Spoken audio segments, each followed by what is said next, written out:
Justus, I wanted to ask you on WebEx, Yes. Is it possible to have poll questions? Poll questions? Yeah. Yes, it's possible. Okay. So how do I set it up? We did not study enough. So poll questions are normally set up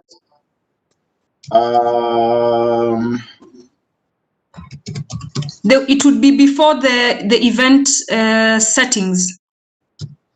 Yes, it's actually within event settings. So we could have had them earlier under event options. Okay, I get it. Yeah, because I'm familiar with the ones on Zoom, but I was not familiar with the ones on WebEx. So under file, then that is where you open the poll questions. I can see under file, but it's currently grayed out. Yes, it's grayed out. Okay. So the only thing that is enabled right now is a chat. A chat is enabled, but I could enable some other, Q&A. I could enable that. I could enable feedback, and once I enable feedback, then you should be able to get your poll question. Okay, maybe just check, and if it's not too much of a bother, I know it's already 10. Maybe we can just see if it's not possible. Just leave it. No. It's okay. It's okay because we are still waiting for people to join. So you can just go ahead and test the feature. Yeah, it's enabled. It's now enabled. Yes. Early.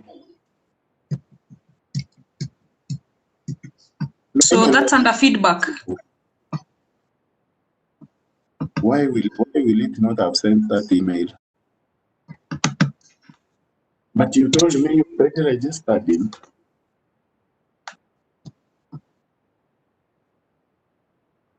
But si anaweza tu na hiyo link tu.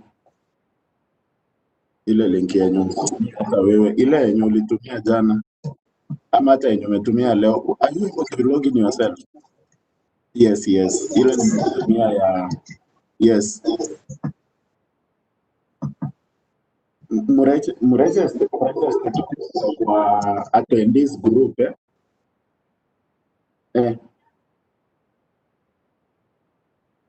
Sio ndio ile ndio. So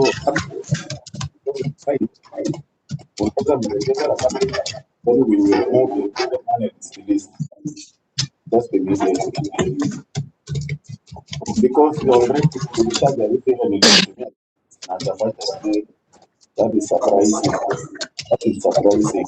So register kama attendee because attendee wanaweza register bado, and then I just move. Sasa saizi unajua hiyo link yenye nilituma fanya, then it's going to a lot of trouble. Because simuoni actually ni tulikuwa tunangoja tuone kama tutamjoinisha.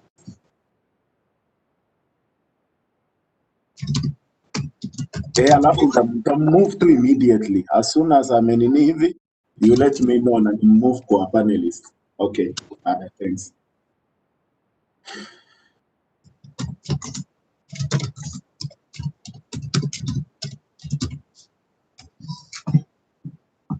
Justus. Yes. Good morning. Morning. I said I try another machine. Okay. That's why I've taken some time to join because of that installation of WebEx of Cisco. Oh, Zachary, karibu sana. Asante. Yes. Yeah, so You are, ready? you are now ready. You are okay, yeah? Yes. Justus, Yes. I think you're running behind schedule. Yeah.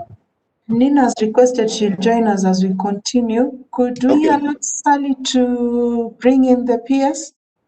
Yes, actually, there is something we are sorting out with Sally. Okay, So as soon as we are done, the PS is gonna join. all right. All right. Mm.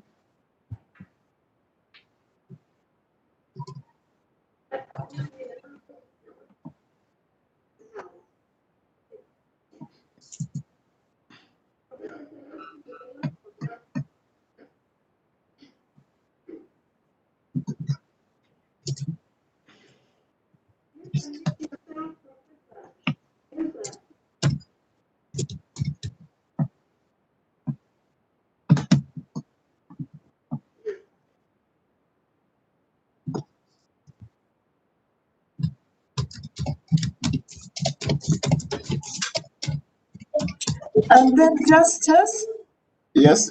would you kindly check if Nina signed in as a attendee instead of panelist?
No, I can't find Nina. Okay, let me reach out again.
Yes, Sally.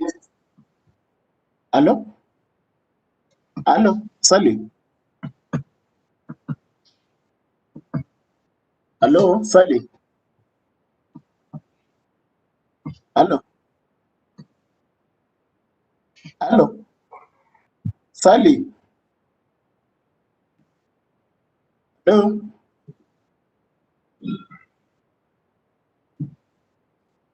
Hello. Sally.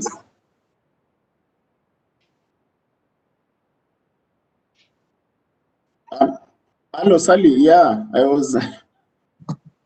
I'm enjoying already ako kwa list ya panelists. Yeah, so watu wanaendelea kuingia. So we are just doing we are doing a private conversation between panelists and the moderator. Pia sako hapo. Okay, okay.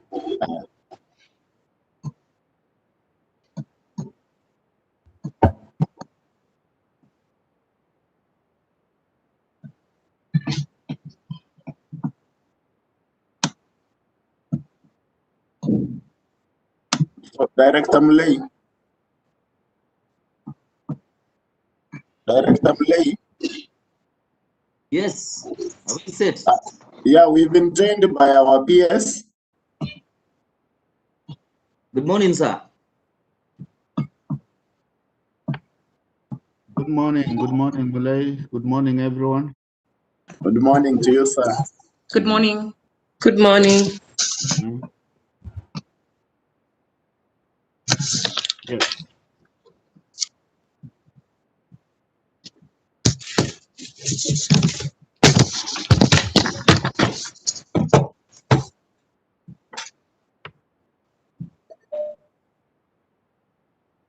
Director, I think in the interest of time, you are late by 15 minutes.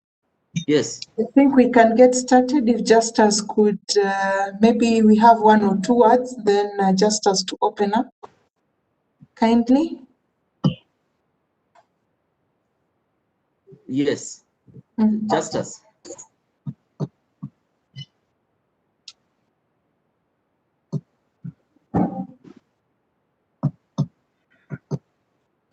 Okay, allow me to step in. We cannot hear Justus. Okay, I'll look for him as I'll try to multitask. Yes. PS, we appreciate your time. I think Mr. Mulei will do some just brief intro, but we are really, really appreciative from the ICT team for your time this morning. And I think we're excited to really hear what is really going on, particularly on issues to do with social dilemma and work relationships, at the same time as we look at data. And I'm sure there may be a lot of questions that we have now that we have a data commission on board. There might be a lot of interesting questions coming in that direction concerning that. Otherwise, I hand it over to you, Mr. Mulei, as I look for Justus, then we can open up the conversation. Thank you. Thank you very much, Violet.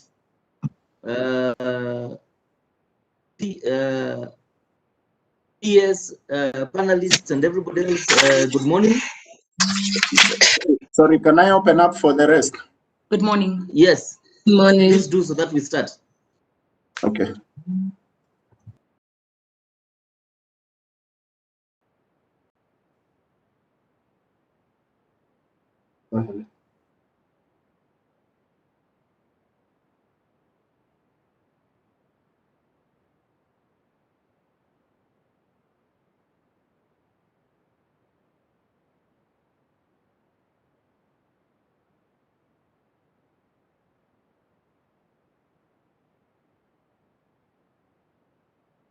Good morning, ladies and gentlemen. Welcome to this webinar on a future of work. Today we shall be primarily talking about what is the role of industry.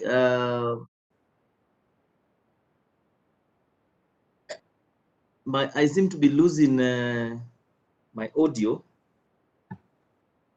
just as I hope people can hear me. Proceed, we can hear you. Yes. Okay. Thank you, sir. Today we shall be talking about the emerging threat in terms of the cyberspace landscape.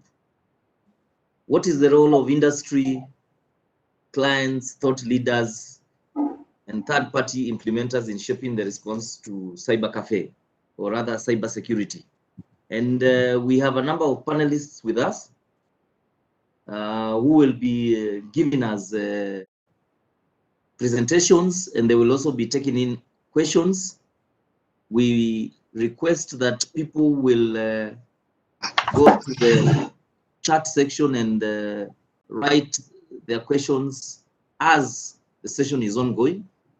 And in the interest of time, because we have started late and we apologize, it was because of some technical hitch, I will straight away invite the PS in charge of innovation and ICT, Mr. Jerome Ochieng, to give us a few remarks and kick us off so that we can get the presentations. Over to you, PS. Thank you very much, Bonamulei, and it's really a great pleasure to join you this morning.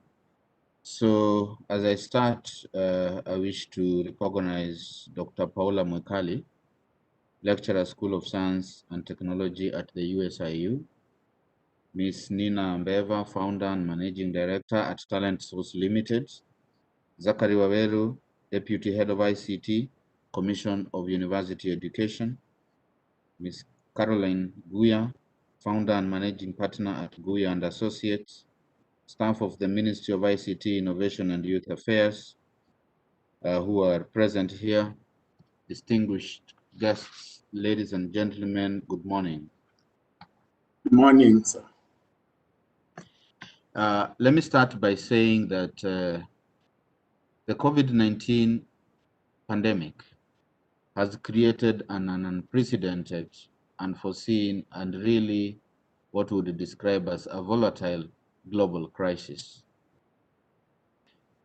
The beginning of the lockdown, quarantine, physical distancing, and other measures to mitigate the pandemic has led to reorganization of businesses, social interactions, and even the labor market. It is indeed clear that the future of work is not predetermined. It is really up to us to shape it. For many organizations, the pandemic has hastened the arrival of the future of work, and many are beginning to imagine life after that. Let me say that as a ministry, we had actually started the campaign of what we are calling the Ajira Digital Program. And the Ajira Digital Program has a slogan that says, the future of work is digital.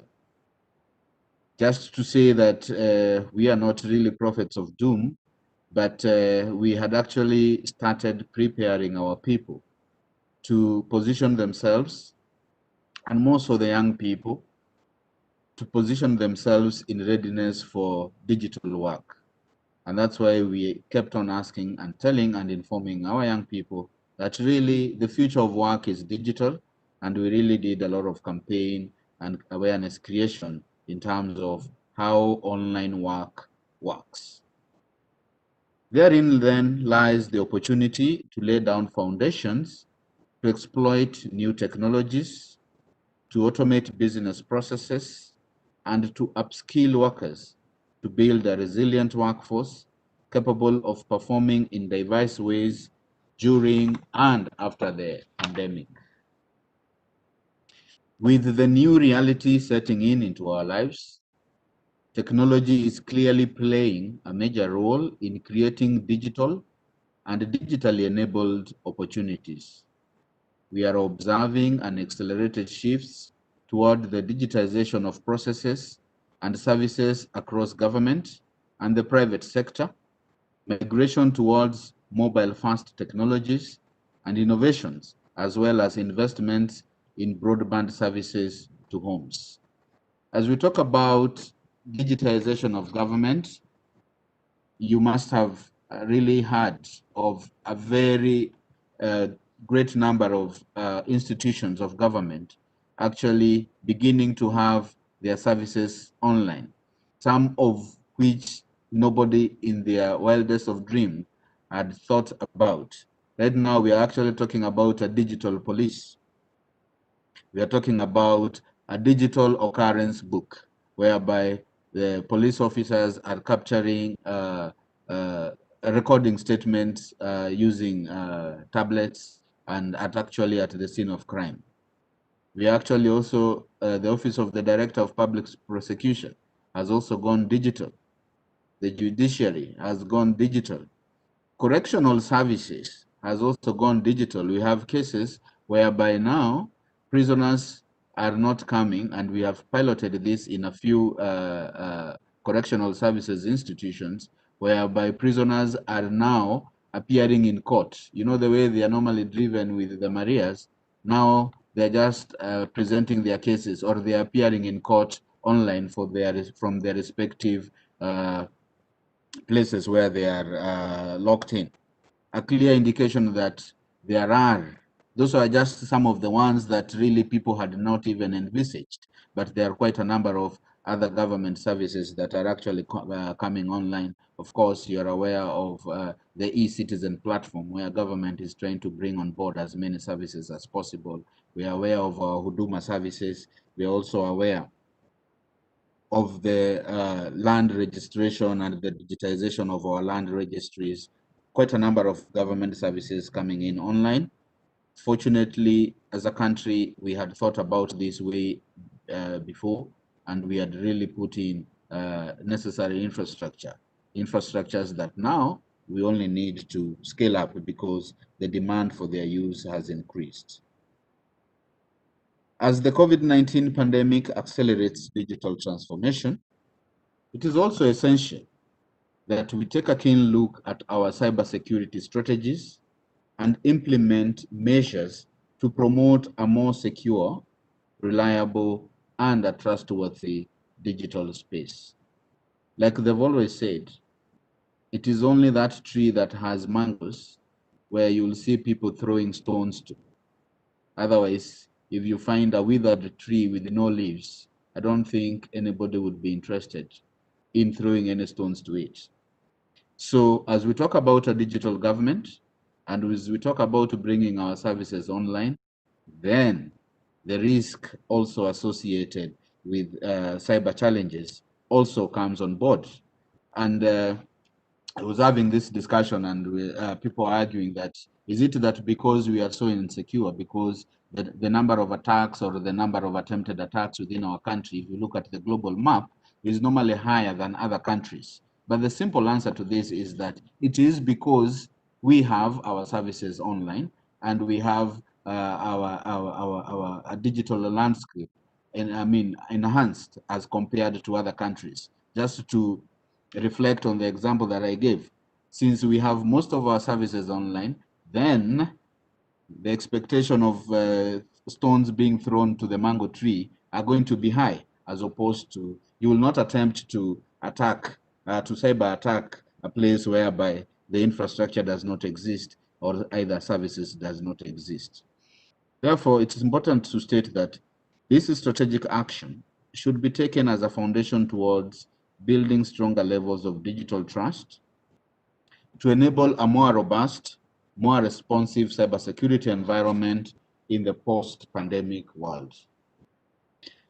Some challenges are likely to be temporary, while others will continue for a while to have a long-lasting ramification. As the work from home trends continue to take shape, the drastic and rapid nature of how the work environment has changed highlights the need for better organizational and individual cybersecurity strategies and practices that will help build the cyber resilience within our country. Ladies and gentlemen, in view of this new development arising from the pandemic, cybersecurity operations are facing tremendous challenges. For instance, working from home has opened up multiple vectors for cyber attacks through the heightened dependency on digital services and home networks that are not normally fully secured. Additionally, we see a lot of social engineering techniques getting more and more sophisticated, and therefore there is need to have an effective on a distracted and vulnerable workforce, while critical business assets and functions have greater exposure to opportunistic and targeted cyber attacks by criminal organizations seeking to exploit vulnerabilities and create platforms for future attack. This then, therefore, calls for a concerted effort between government and the industry to build the necessary infrastructure, implement appropriate policies, and also institutionalize cybersecurity awareness and training in order to support this new digitized world. Our staff need to be made aware, and we need to also continue having cybersecurity clinics, so to speak, within our organization, creating awareness and actually informing our staff how to work at home in a safe environment.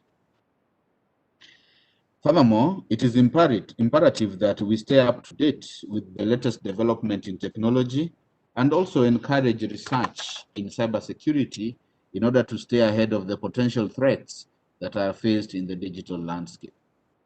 This will be essential for any businesses or country to remain competitive in the post-COVID world, as well as take a human-centered and inclusive approach towards technology and governance.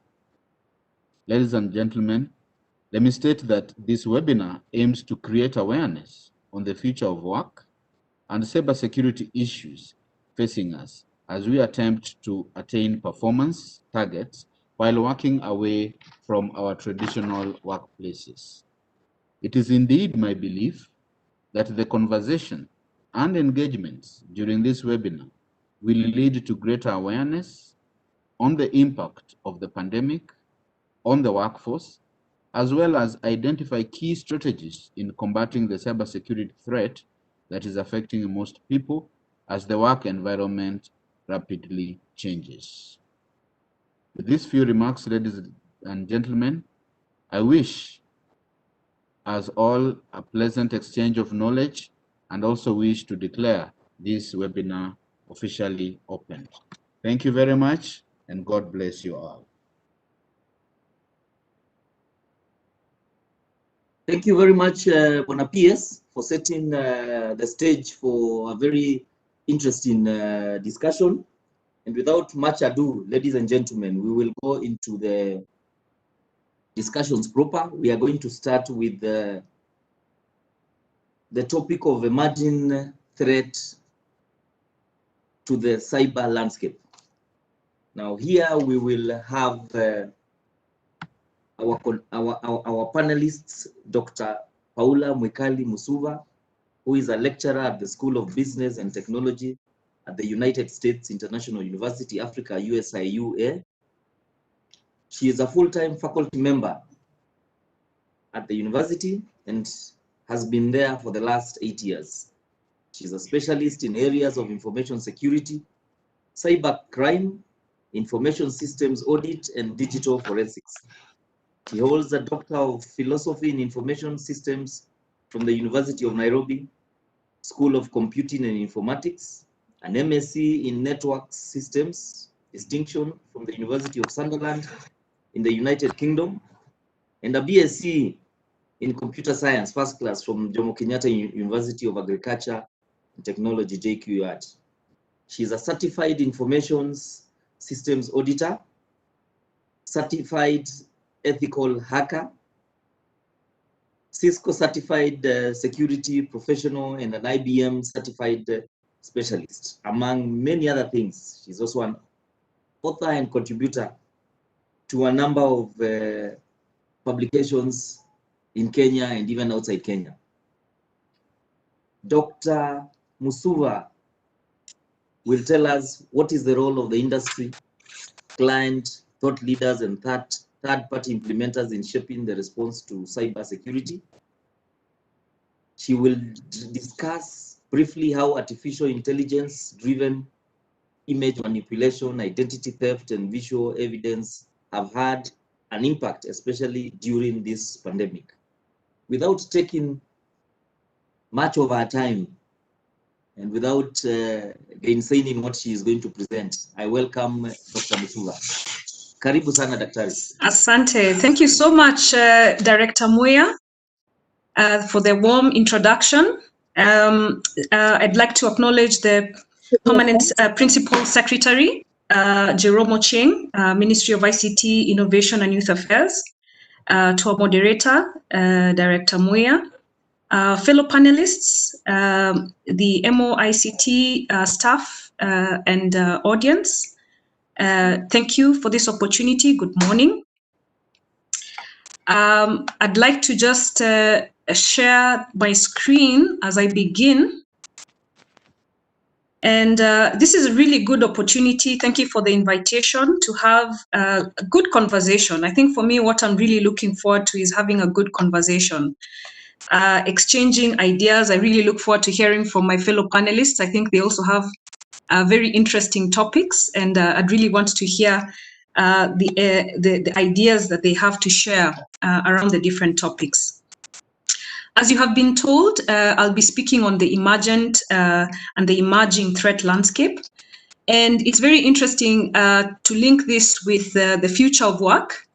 And also it's very interesting to link this with post-COVID, because I think many of us are now thinking, you know, what comes next? Though I don't know whether COVID has gone. So I think that's just part of the reflection. I think when we talk about resilience, it seems also this virus is also resilient. So just a quick outline. I know I've been given 20 minutes, and I really wanted to measure what I'm able to say within those 20 minutes. I'll just speak first of all on the emergent issues that are coming out relating to cyber, and also the cyber threat and attack trends, and also just a few reflections on post-COVID, you know. I'd like to start with this cartoon. I saw this cartoon sometime around, I think, April, May, and I think it got me really thinking. And it's a humorous way of just reflecting. You know, we've said that the future of work is digital, and I know I'm part of ISACA, and we've had conferences where we've talked about digital transformation and, you know, technological innovation and what it's influencing businesses and organizations into doing. And, you know, it's interesting that what we were thinking was years away, or we were walking towards at a very comfortable pace of change. COVID came and just basically drove to another level. And in fact, when you ask the question in the cartoon there, that who led your digital transformation, you know, in your organization? Was it your CEO, your CTO, or was it COVID, you know? And many people will probably circle COVID, you know? And also just leveraging on a quote that has been stated that what has happened now, this quote was given when I think it was like 3 months into the pandemic. But when you look at what has happened in the last, how many months has it been now? Yeah, probably eight months. When you look at what has happened in these months, maybe we've accelerated what would have been achieving in 10 years of technological transformation and evolution into that time span. And it is true. And I think also I was reading the Financial Times. A colleague shared with me this article of the top 100 companies. Sorry, are you able to hear me? Yes, okay. All right. So, yeah, so, you know, I was joking with Director Mulei as we were starting that, you know, with physical meetings, I can tell whether you're there. I can read your nonverbals. I can tell whether I'm reaching to you, but now, you know, with this screen, I can't quite tell. Anyway, so I saw something indicating that my network was a bit weak, so that's why I wanted to confirm that you can still hear me. So when you look at this Financial Times article that was looking at the top 100 companies, you actually realize that the companies that leverage on technology are actually at the top, right?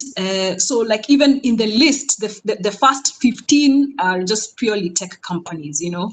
And, you know, like when you look at also the Zoom, you know, Zoom has become a household brand now.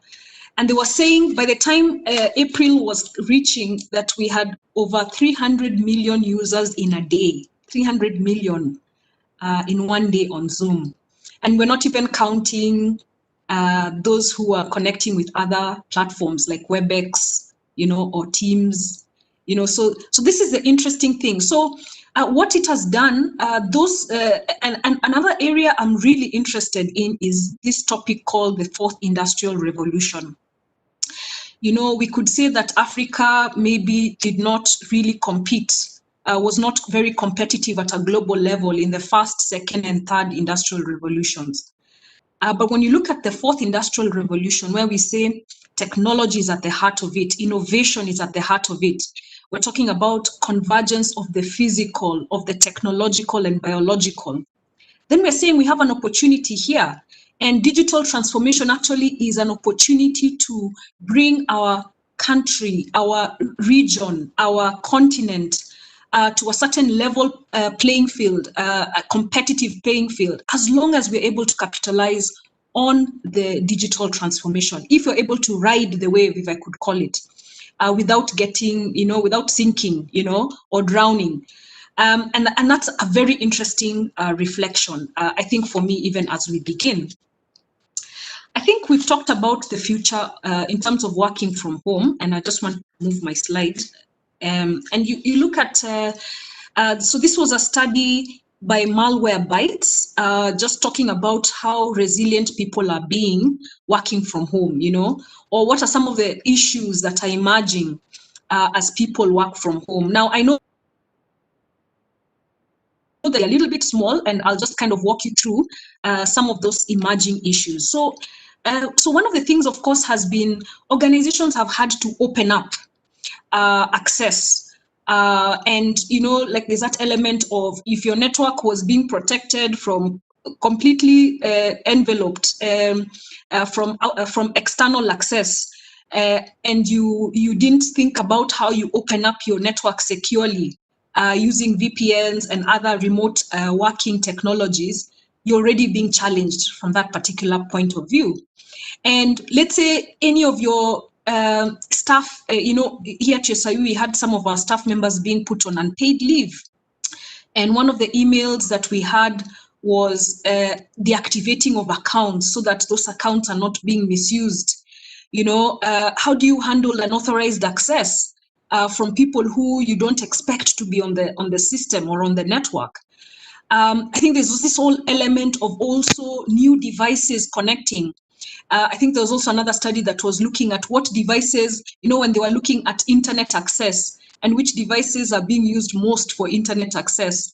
You actually realize, I can even see a spelling mistake on this report, but there's you can see people saying that they have a lot more gaming consoles, a lot more mobile phone and tablets than before, you know. So these are new devices, probably not have as good security features as before, or cyber preparedness, resilient features as before.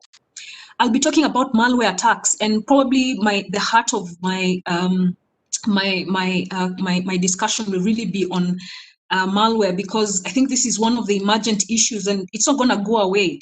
The targeted attacks, spear phishing attacks, social engineering attacks have become so innovative and creative. So when we talk about AI and deep fakes as part of the disinformation to manipulate people, so a lot of these attacks are leveraging on things like that to, you know, to capture people's attention.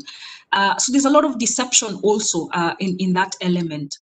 And also, we say that usually we would imagine that our infrastructure, our organizational infrastructure is probably better secured and well configured and protected as compared to personal devices being used at home through a Wi-Fi network that may not be very well secured.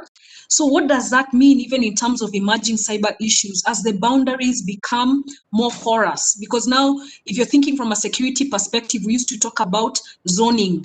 You know, you have different zones of different trust levels. So those boundaries are really now porous. And that's a big challenge even for people who are securing our data, people who are securing our critical assets in the organization. And I think I'll just point out one more thing that I feel would be important here would be that for me, my PhD research focused on the unintentional insider threat. And for me, this has been a great area of interest.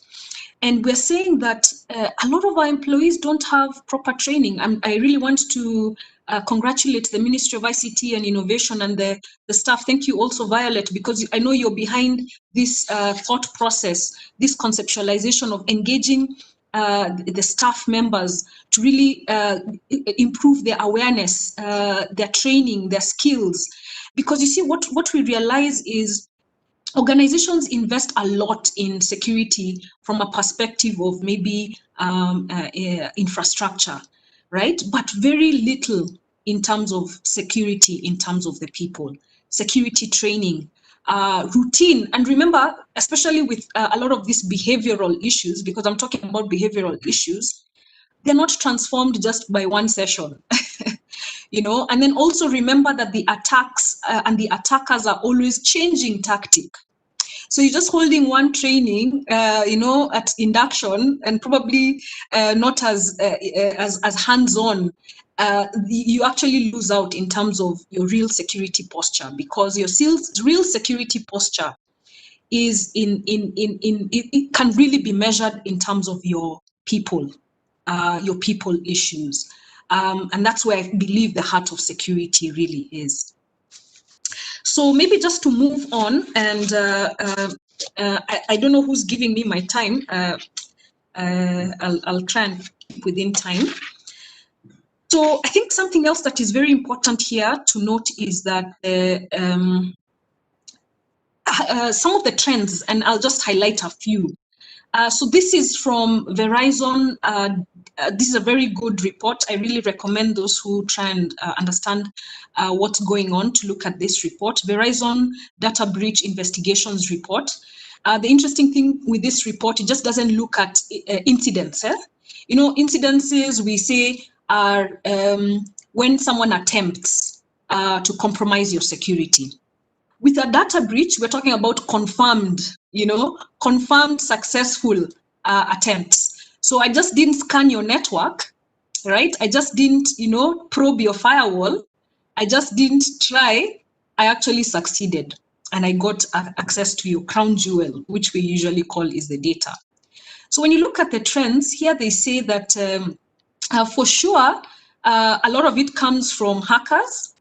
A lot of it is succeeding from social engineering, targeting your weakest link, which is where people are in terms of our security posture. A lot of them involving malware, 22% of the attacks involving some form of malware and increasing. And also errors. So we're not talking about just intentional employees who go ahead and try and break your system. We're also talking about people who do it accidentally. Yeah, and also there's that percentage, and you can see the errors is at 17%, and misuse, deliberate misuse is only at 8%. Yeah, of course, both of them are as damaging. So sometimes we want to go for the 8%, and we want to do forensic investigations, fire them, take them to court. But remember, you're forgetting the 17%, right? More than double, who are doing things accidentally and exposing your system. Yeah, and of course now we're saying also a lot of this happens digitally. Gone are the days where a heist will come with a gun. You know, a robber will come with a gun and tell you, stick your hands up and give me your money. A lot of this is happening digitally, and banks are bleeding to the tune of millions a day in terms of the attacks that are of a non-physical nature. So only 4% involves some physical interaction. And you can see there's still a high percentage of external actors. And there's a rise in organized groups. So gone are the days of a lone ranger. I know we've talked about the Juja phenomenon, and we've even had some of our good, very intelligent students from my alumnus, alma mater, being profiled even by people who study threat actors and organized groups. So I think we had names like silent cards being mentioned in some of that report, and they're saying these are very well-skilled youth in a certain belt. You know, if we could think about it as an intellectual belt, and people have figured out a way of getting them into an organized group, you know, to do something. So these are gone are the days of lone rangers. We're now seeing organized groups.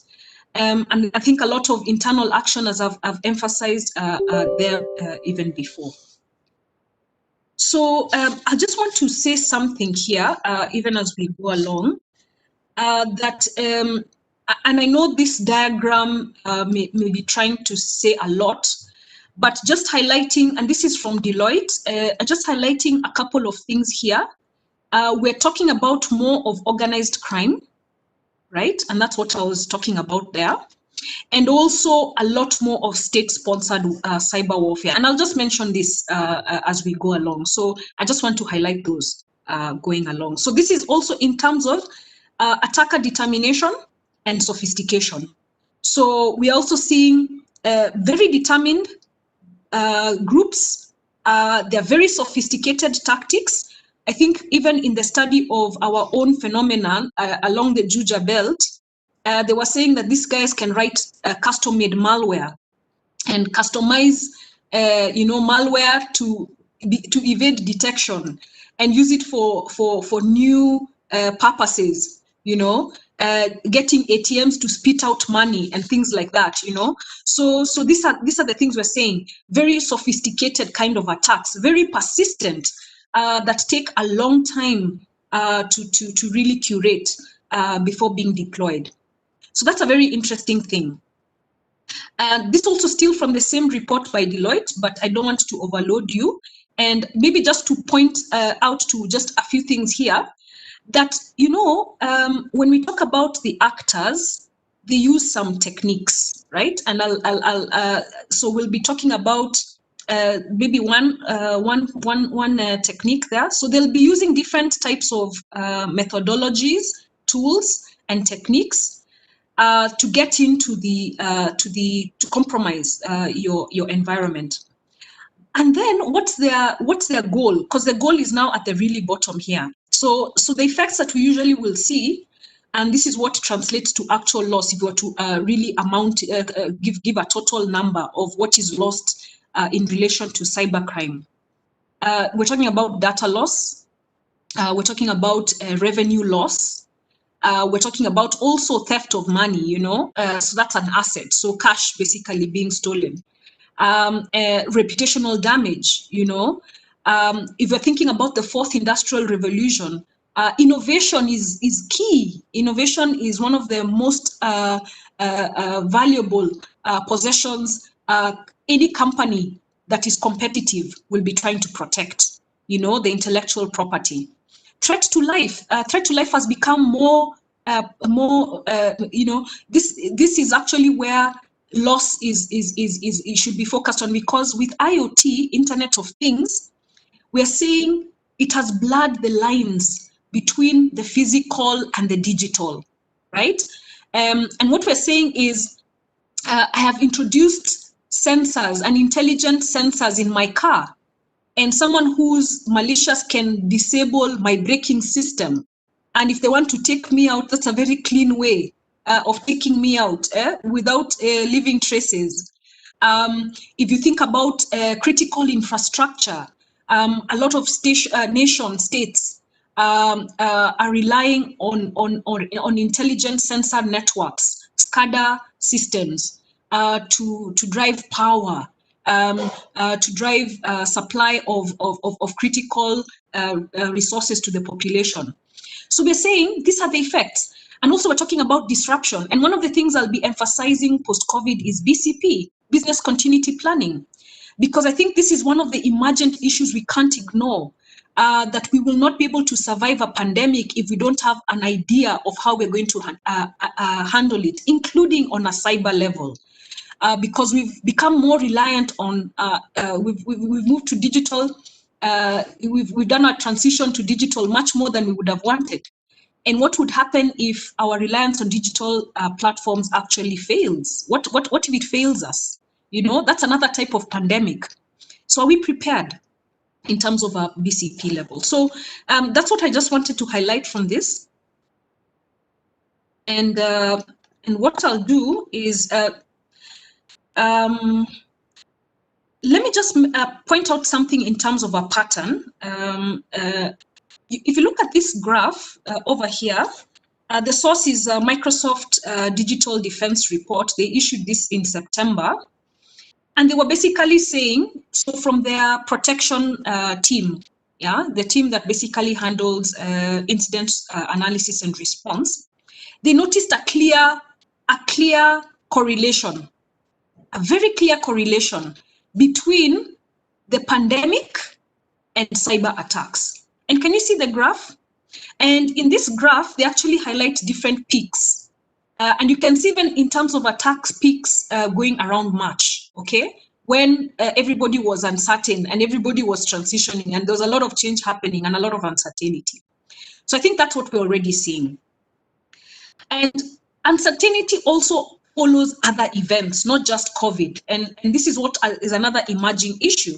So Tanzania is voting today. So their presidential election has actually kicked off. And we know there's also another presidential election coming up in less than a week now, just a few days of, I think, what can be said one of the greatest economies and countries in the world.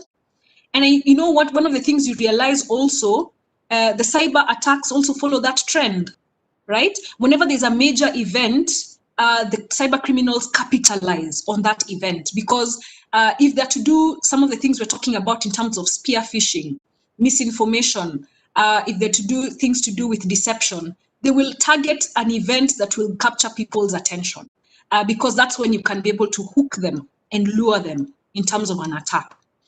And also during the disruptions and during a lot of these events, people's attention, even cybersecurity staff sometimes, they're also experiencing their own challenge, trying to settle into a new norm, you know?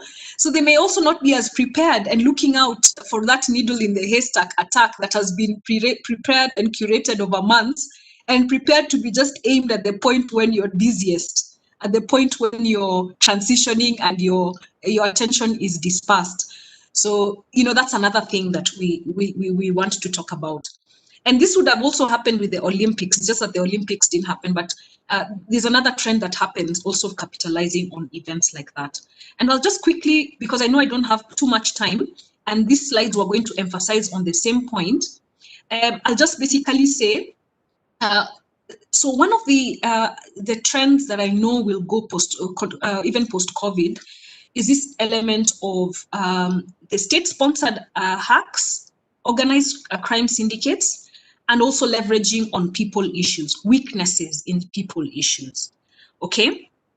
I know I had put some notes down here, but I think it was saying that in terms of Google state-sponsored hackers, they were saying they were seeing more than 18 million malware and phishing Gmail messages per day. And you know, they also had to use AI to help them filter. So this is not something you can use a human being to try and help filter. So they had to also improve their AI algorithms to catch a lot of this malware. I know many of us are Gmail users. So they would try and sift the malware before it reaches your inbox, you know. And again, this was also, they're saying more than 240 million COVID-related spam a day, you know. So these are huge numbers when you're talking about numbers of this magnitude. And this is not going to go away. So one of the things I just want to point out here, and there was a slide from Barracuda, one of the things that cybersecurity professionals are seeing is that you also will have to use AI. Cybersecurity professionals will also have to leverage the use of AI in their cybersecurity mechanisms, protection mechanisms. All right, so let me just quickly now wind up. I've skipped a slide also because of time, but let me just focus on what I feel is a myth and just point out a few things. Kindly just give me 5 minutes. I know I'm also running out of time. So post-COVID predictions, because I know I was being challenged. Violet, we had a conversation and you're saying, let's look even as we look at COVID, maybe how are we transitioning with the current new normal, if I could say, and what will be our future like even after. So I just wanted to synthesize a few thoughts. I think the first one is that we're likely to see increased breaches targeting end users. Before, we would say a lot of attacks would go on servers. You know, we'd say someone is attacking our server. Well, if you're not investing in endpoint protection, the new target is now the end device, right? And the end user, because it's usually less protected and it's usually weaker. And once you're in, if you think about me opening an email which has a malware, right, on my desk, imagine I've evaded your firewall. I've evaded all your network protections. It's already in, you know. So that's another very important point. So just take note of that. So I've talked about increased malware. This is not going anywhere. Part of the malware attacks were a lot in terms of ransomware and also social engineering based malware transmission, attachments. So here we're thinking about certain behavioral issues, opening emails that are not safe. Opening sometimes is enough. You don't even have to click, just opening is sometimes enough. People are getting more sophisticated. Clicking links, so you don't have to download a document. You don't have to do anything. Sometimes just clicking the link is enough. And then also just visiting sites, maybe inputting a password, thinking you're logging onto. So there was one of the slides I didn't show you, but a lot of the attacks have now focused on Office 365, on Zoom. So you think you're logging onto your Teams account or you're logging onto your Zoom, but it's a fake Zoom site. And what they're doing is they're harvesting your credentials. And of course, for Office 365, it's even worse because usually it has an integration with Active Directory. So once I do phishing successfully and capture your credentials on Office 365, I have access also to the other organizational resources because of centralized authentication. Also, we're saying there's going to be more insider threats. There's a small graph I found very interesting. They said, and I study fraud as well. So we say for someone to commit fraud, usually there are three, they talk about the fraud triangle. There's a pressure, some form of pressure, opportunity, and rationalization. So what we're saying is as people are working from home, but the people are under a lot of pressure. One, kids are not in school. So if you're a parent like me who has small kids, you're torn apart. You're trying to work from home, but really there's no work happening and you're under pressure from your boss and your kids also want your attention and you have to figure out a way of engaging them. Class is going on and all those things. So a lot of pressure, and those usually drive people also towards fraud. And stressors, you're putting me on unpaid leave. How am I going to survive? And you forgot that I still have access to the organizational network. So, you know, and I know maybe you may lay me off. So I'd better make hay while the sun shines. I'd better have a few thousands in my pocket before you get rid of me. You know, so there's a lot of stressors and a lot of things that may actually increase insider threat risks at a higher level. And I think the other thing that people are saying is we're moving towards a zero trust model. I really don't like this word. I don't like the term because of the principle it represents, but really that's what's happening. First of all, there's a skill shortage in terms of cybersecurity staff. And we're saying the boundaries are now porous. So even the few people you have too much work to do. You know, when you talk about essential services, you may think IT staff are really essential services in organizations right now, right? And in the cybersecurity realm, there are even fewer who are skilled and know what to look out for. And the workload has increased significantly. So what people are saying is that really don't trust other connections coming into your network. You have to think of security from a zero trust level. I think the other thing is there's been a great move towards cloud and third-party services. That's how digital transformation has actually happened. If you think about collaborative tools like Zoom and Teams and all that, those are online cloud-based services. You're not deploying it in your own organization. And this is where the market for digital transformation will be, third-party services. But then that also increases the risk. So now your risk is beyond sometimes your control. The risk that can actually take down your business is not within your control. So third-party risks become a big issue even for auditors. Supply chain risks. People don't even trust those people who are supplying them even the hardware. What if the hardware, that's why there's this big 5G conundrum, because we're saying, are we going to even trust this platform that is going to be the heart of our network, right? Or what if it has already inbuilt vulnerabilities? So there's also a move beyond passwords. If you think you have a system that is secure, that is reliant on passwords, you're deceiving yourself. So we're saying passwords are really not the way to secure authenticated systems. So we have to think about multiple factor authentication. And even beyond that, we have to think about more people are integrating biometrics in proper authentication. And also we are saying there's an increased deception. So the new thing is that it's like there are different versions of the truth, as much as we disagree on that statement, but that's what it basically seems. There are multiple versions of the truth, and that's how even economies are being driven right now. So there's a lot of fake news. There's a lot of deep fake. So videos saying that this is me speaking, but it's really not me. And how would you authenticate that, Justus, if I could ask? Maybe Justus probably knows me, but if any of you did not know me, what if it was just a video AI generation that was speaking to you and saying that it is Paula who has issued this presentation, and really it's not me? So, that's the whole thing about deepfake. So the AI algorithms have gotten so good at preparing audio and visual content and superimposing someone else's voice and image and making it sound and look like them.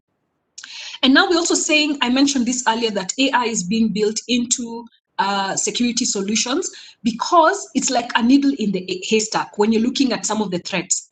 If you think about Google looking at 18 million malware in mail in a day, that's not a human being who's going to do that. So a lot of this is that a lot of this will be from AI-based algorithms, and the AI-based algorithms will have to be very sharp in terms of also looking at behavioral changes, anomaly detection, even from a behavioral standpoint. And then the final one, and I don't want to end on a very somber note, but I felt this is very important. As much as we have seen a biological pandemic, there's also a likelihood of a cyber pandemic. And this drives to the first point I started with, digital transformation. As we become very reliant on digital platforms, what is our backup if those digital platforms are not available and they go down? If there's actually a shutdown, we had a literal shutdown where people had to stay in their homes, you couldn't move. What if there's a similar shutdown on a digital platform or a digital level? What will that mean? And remember, we're also saying even malware, because malware is becoming the top trend in terms of how a lot of the threats are transmitted. What if there was a new zero-day based malware that actually spread across the world, across our digital interconnected infrastructure, and basically shut them down? What is our plan, right? And that can have a greater or equal impact as a biological virus. And this is, so what I usually would say is you want to hope for the best, but prepare for the worst. And this is likely what, this is what it's likely to look like should it happen. So I really want to thank you for your attention, and I apologize for running a little bit over my allocated time. And I look forward to hearing your questions, your feedback, and also from the other panelists. Thank you very much. Thank you, Dr. Paula, for telling us about this dark cloud that is hanging over us and getting our antennas out. We now know the elephant in the room. Now, it is only fair that the next panelist tells us about how to protect our privacy, big data, and even data protection against what Dr. Paula has told us. That is why the next panelist who is lined up is Caroline Guia, who is an advocate of the High Court of Kenya, and fortunately, well-trained and experienced in a variety of cross-cutting issues that have to do with ICT. She has worked with technology-driven education institutions, startups, technology manufacturers and service providers, as well as government institutions on various issues ranging from legislation, policy, and dispute resolution arising from the use of technology and development. Some of our related assignments include working with the stakeholder engagements, groups on sensitization of the Data Protection Act 2019, and offering legal input to the Kenya Cybersecurity Response Team in developing information security guidelines and the Computer Misuse and Cybercrime Act 2018. She is a founding and managing partner at Guya and Associates Advocates, a law firm that provides legal solutions to various service providers within the technology space. Caroline, the floor is yours.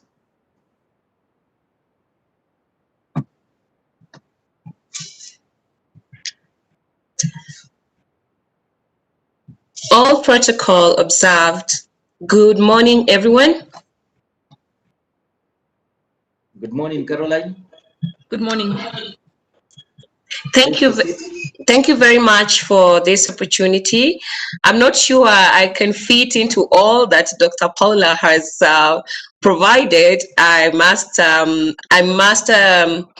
comment that was really substantive and very informative. Mine will not be very long, as I will just be giving an outline or basic legal framework of data protection, as we have already got insight of all the cybersecurity related issues that we are currently facing and are likely to face in the future. So I'm going to share with you a really brief presentation on the overview of the Data Protection Act 2019, which was passed or assented to by the President on 8th of November 2019. I must say this was also informed with the worldwide jurisprudence and development given GDPR implementation and requirements. So our national data protection law actually emanated from the ministry. So I am pretty sure most of you, or some of you, if not all of you, may be aware of some of the provisions or some of the requirements that have been set out or established in the said legislation. So Mr. Mulei, I'm trying to just find my presentation.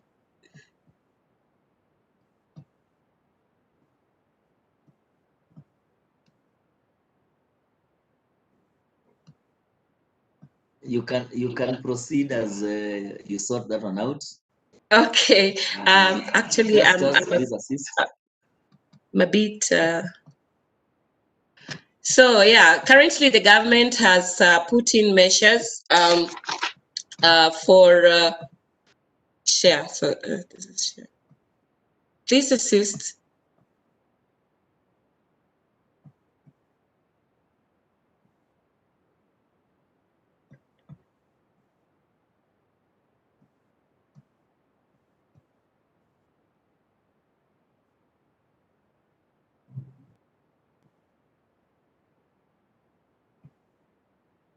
We seem to have lost Caroline.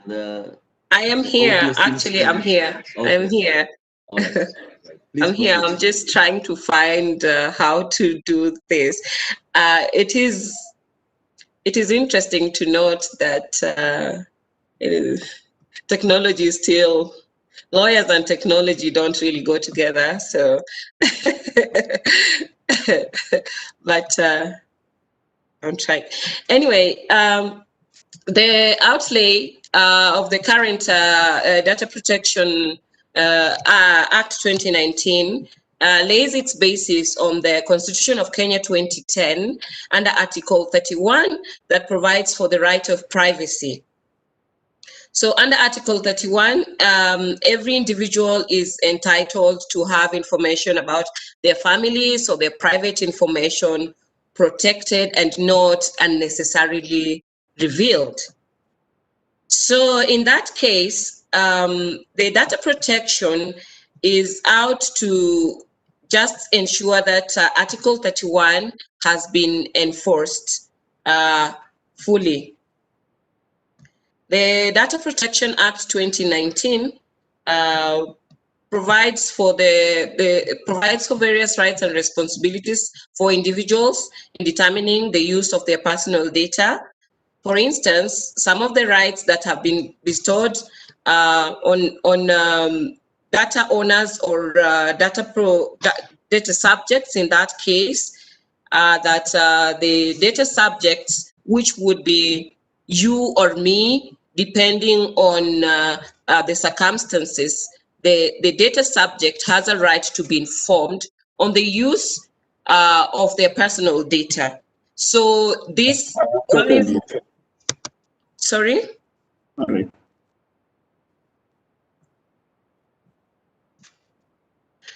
This means that data processors, here now I can finally,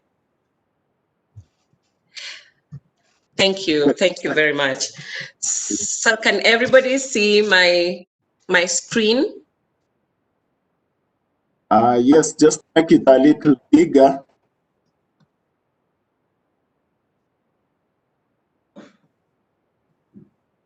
Yeah, just press F5 F5.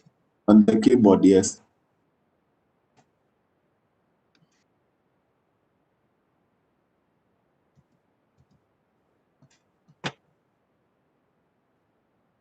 Okay, so we have the right to be informed on the use of personal data at the point of collection, processing, sharing, dissemination, and at any other point that such personal data or subject data is in use.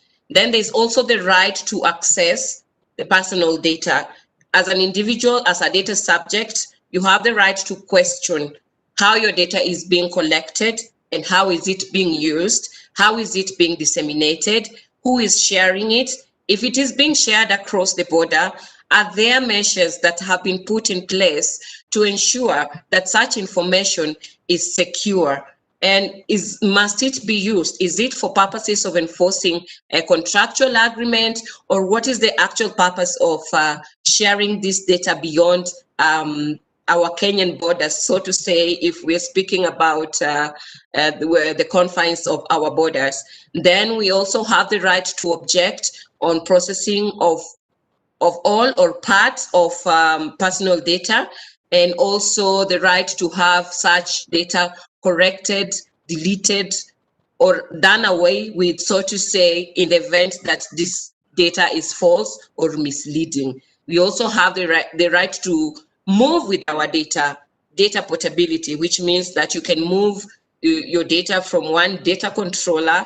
I am assuming that we know what a data controller is, but in any case, the law defines the data controller as a person or who could be a legal person or a legal person or an individual person who determines the means and purpose of processing personal data. A data processor is the person who works on the instruction of the data controller on processing such personal data.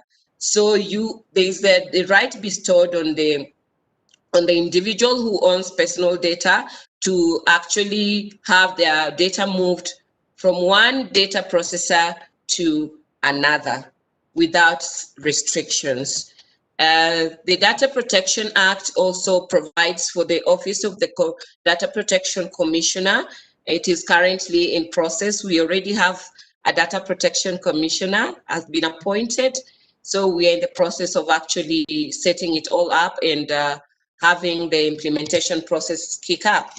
So the Data Protection Officer has the responsibility and the data protection officer and his office or her office have the responsibility of ensuring that data controllers and data processors are fully compliant with the provisions of the Data Protection Act, which means that some of the compliance requirements would be the need to have such data processors and data controllers registered. The registration is subject to compliance of some of the provisions that have been laid out. For instance, they have to state who they are, what they do, why they are collecting such information. Has there been sufficient measure to ensure that such information is protected or will not be put to wrong use? So there are other grounds for processing. It also lays down the principles of data protection. That means that as a data processor, as Ministry of ICT, what should you be abiding with? What kind of information do you deal with in line with your stakeholders? What information are you collecting? How are you using that information? How are you disseminating? Are you abiding by the principles that are set out in the Data Protection Act? And then they also have provisions for cross-border transfer. In the event that you're transferring your data to a different jurisdiction, let's say it is being hosted with a different server that is not located within the country, must it actually be located outside the country? Are you enforcing a given contract, or what is your rationale for sharing information beyond our jurisdiction? So we have the provisions for that, and then we also have exemptions where such principles may be limited, or such rights of data subjects may be limited in the event of law enforcement, or in the event that the matter is of public interest and such data needs to be out. So that is when we have limitation. That is when the veil of privacy or consent, or so to say, is lifted, so that the information can be issued out to facilitate such enforcement of the law. So the other one would be just an overview of how we ensure transparency and accountability when we are handling personal data. So some of the measures that have been bestowed upon data processors or data collectors and data controllers were to ensure that there is full disclosure of information on why such information is being collected, being processed, and being stored.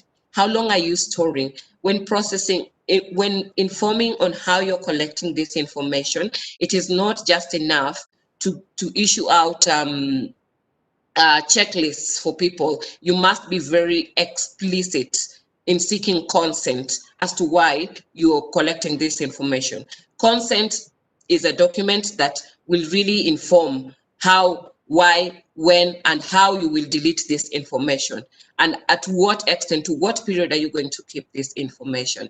And then the other point will be to ensure that such processing of information is in line with the privacy of the data subject. Human dignity entails that you are protecting the privacy of this individual. You are not exposing personal information where it ought not to be exposed. And then we have processing information should be done lawfully. You know, you cannot have, you cannot be telling people that I'm processing this data mainly for marketing purpose, but in the background you have solutions that are mining data for other purposes that are not specific to marketing or to a certain survey, or, you know, or certain statistics. You're mining data and selling it to other people. That is unlawful. So you should ensure that when you're processing the data, it is done lawfully, fairly, and in a transparent manner in relation to any data subject. So these are some of the issues that will be required by the data commissioner to obtain the registration certificate that will be required to be complied with by the data processors and the data controllers, so to say. Then we also need to ensure that we collect legitimate. The collection is for a legitimate purpose and not further processed in a manner incompatible with intended purpose. Do not sway away from the original intention while collecting data, and it must only be collected for legitimate reasons. And then we only collect data when a valid explanation is provided, especially on private information. And then we do not transfer data unless this adequate data protection measures has been demonstrated. In the wake of digitalization, in the wake of people working from home, in the wake of all business going online, it is very important that the stakeholders, so the people involved, are familiar with the compliance requirements that are required under the data protection law, and in the wider sphere, the GDPR. You would say that it's probably relating to commercial entities, but a data controller or a data processor is not just confined to a commercial entity, so to say. So we as stakeholders need to ensure that we are really accountable in order to stay put, and in addition to avoiding the consequential or rather the penalties that come with non-compliance. So in a nutshell, that would be it. Talking about big data and data protection, I would define big data as high volume or high velocity and high variety information assets that demand cost-effective forms of information processing for enhanced insight and decision making. So for when we talk about big data and privacy, it is just it just goes without saying that the role of the data commissioner would be to ensure that the processing of big data and related affairs are have to be compliant with the standard requirements that have been set out in the data protection Act 2019. So given that the registrar would have to be convinced that the person applying to be registered as a data processor or a data controller has provided enough information on how they're going to collect, store, and disseminate such information. And are they providing consent? Have they provided sufficient measures to ensure that data has been, the privacy required has been accorded during such processes of collection, storage, and dissemination, and also the basic standards of erasing or deleting information that is no longer necessary. Has been the threshold of how long you're going to store personal data or the data subject's information has been set out. So the current responsibility for institutions, individuals, ministries, departments, agencies is just to ensure that the policies are in check, that the people who are involved in such activities are well aware of the compliance requirements that are needed in such collection, processing, and dissemination of the said information. So I'm going to keep it as short as that. However, I am available. I am still here to answer any questions that may arise, maybe. Thank you very much. Thank you very much, Caroline. We now are aware about the threat. We know where to seek redress. if we face the threat. We will now have another panelist tell us the HR risks and cyber risks of working from home or remotely. Our next panelist, Madam Nina Ambeva, is the founder and managing director of Talent Source Limited. She is a human resource professional with experience in HR consulting, compensation, benefits, SAP, HRS, recruitment and headhunting, and generalist human resource management. She will be telling us how we can take care of ourselves even while we are working remotely due to the threat of working online. Nina, the floor is yours. Karibu sana.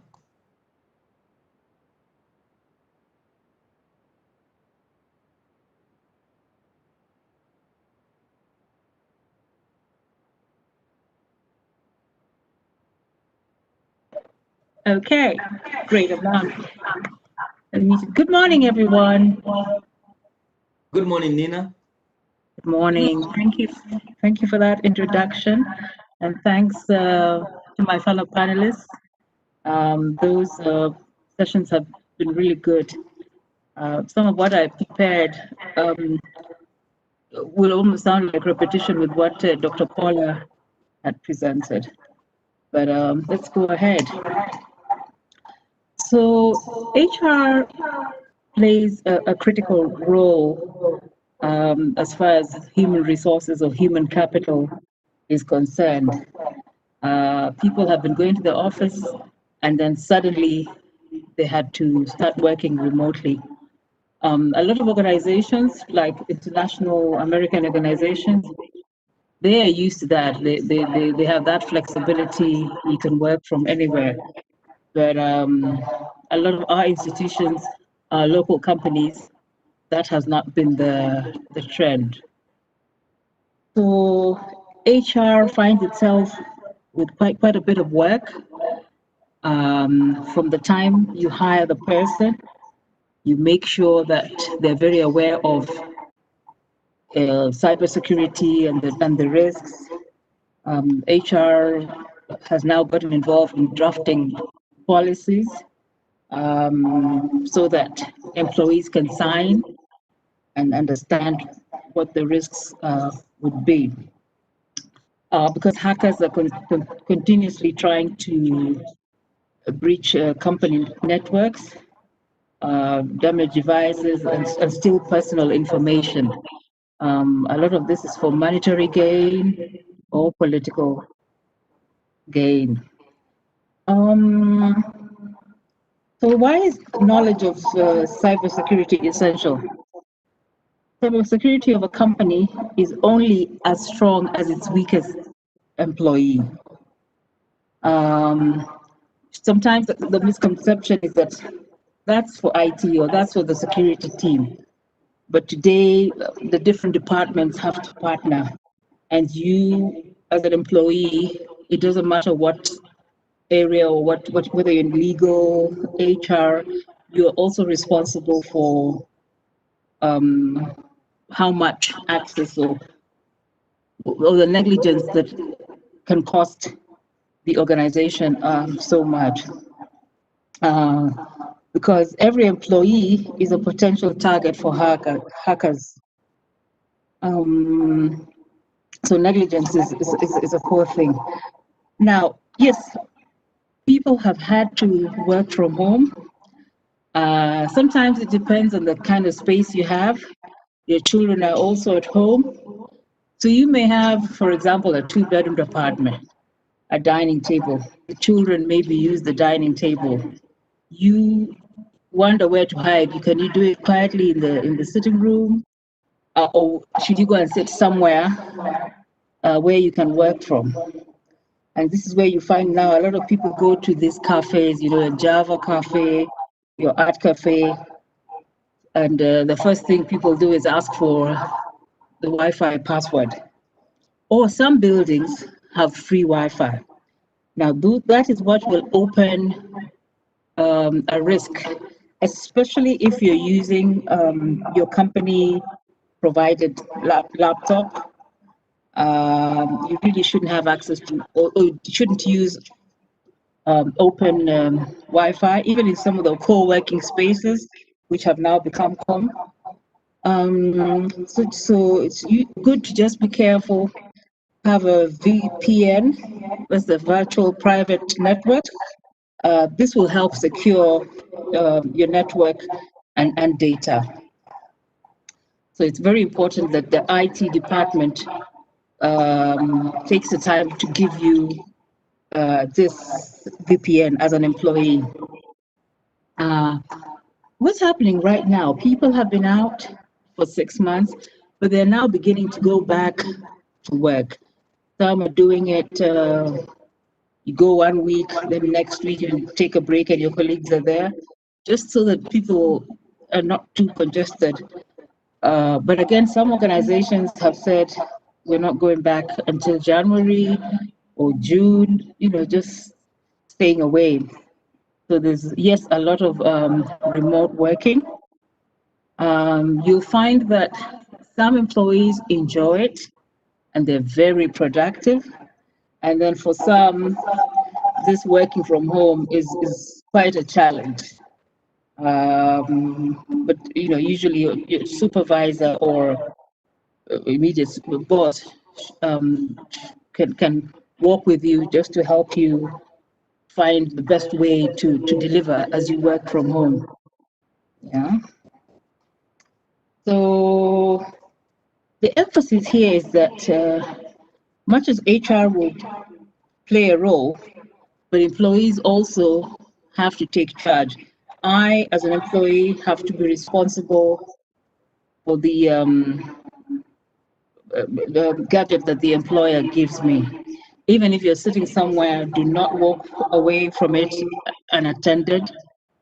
Make sure maybe you're working in a way that no one can look at your screen. Somebody at the next table can just pick up data. You can take a quick photo or quickly look at what you have on the screen.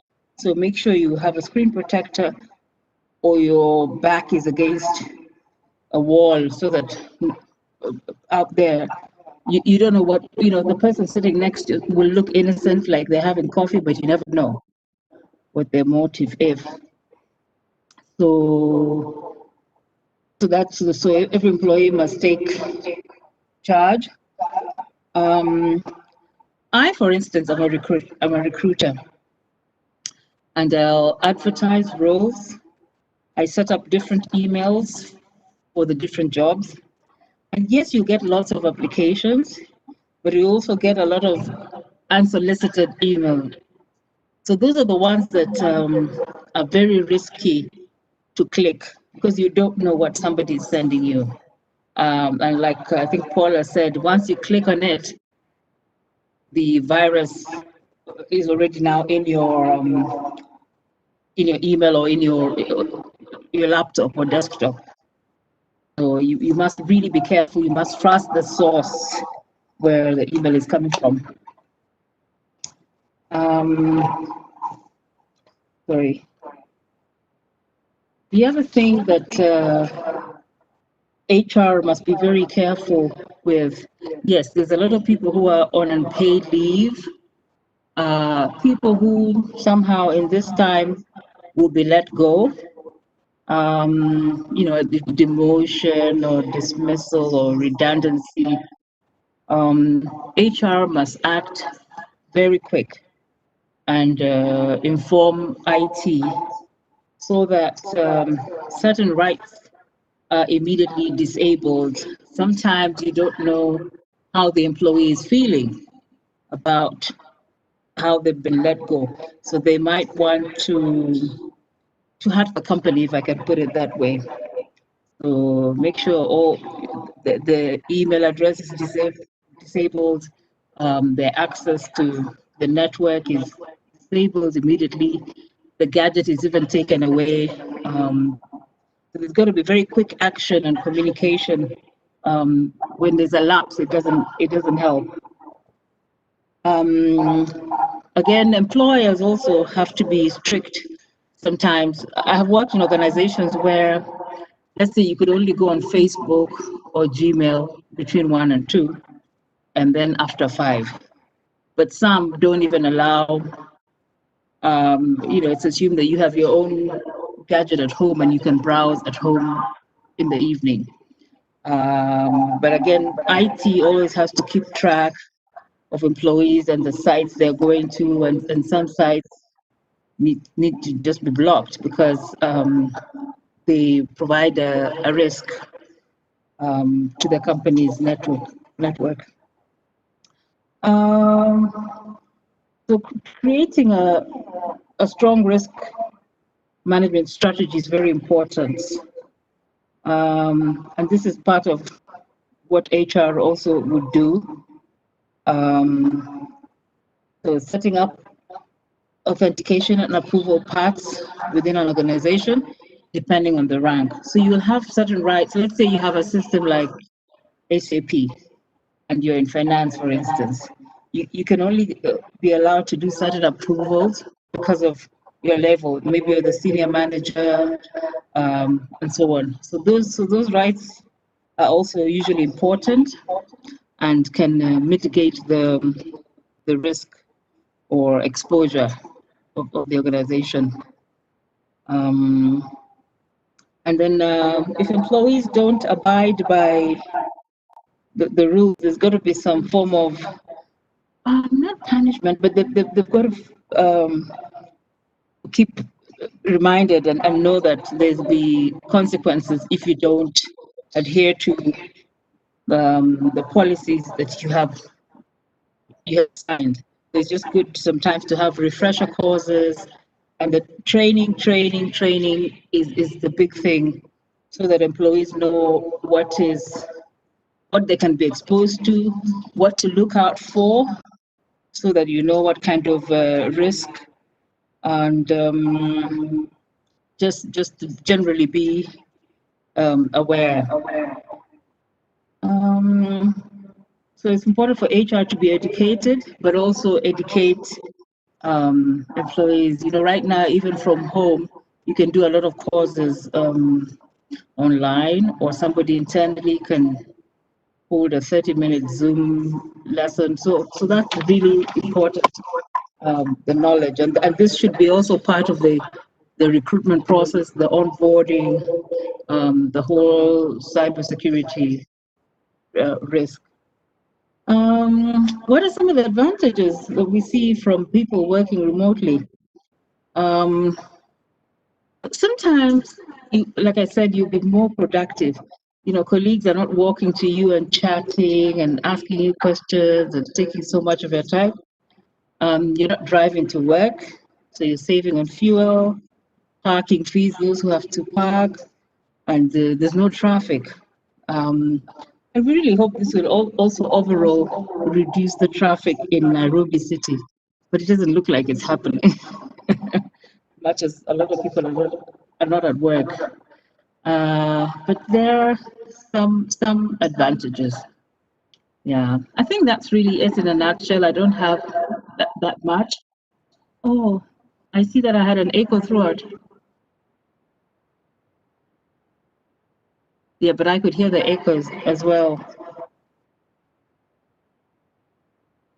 Asante, I think that's basically it from me. Asante sana, Nina. Yes. We can clearly see that you are working remotely from home. Okay. And to wrap up for us, this webinar is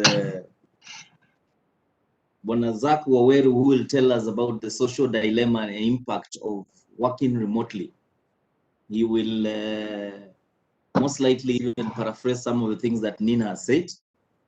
And it is good for you to know that Mr. Waweru, who is the Deputy Head of ICT, the Commission of University Education, is an information security auditor and has a wealth of experience in systems administrations, ERP implementations, and he is also an information systems and technology standards developer. Karibu sana Bwana Waweru, and it's good to see you again. Thank you very much, our director, Mr. Mulei, the PS, Minister of ICT, Mr. Jerome Ochieng, the event organizers from the Ministry of ICT, my fellow panelists, all participants, all protocol observed, ladies and gentlemen. It is my great pleasure today to be in this forum to take you through a very interesting topic on social dilemma and impact on remote working. I think I'll start by commending the Ministry of ICT for setting a good example in what you have been advocating for, the one-third gender rule. As you have all observed, you have even exceeded expectation.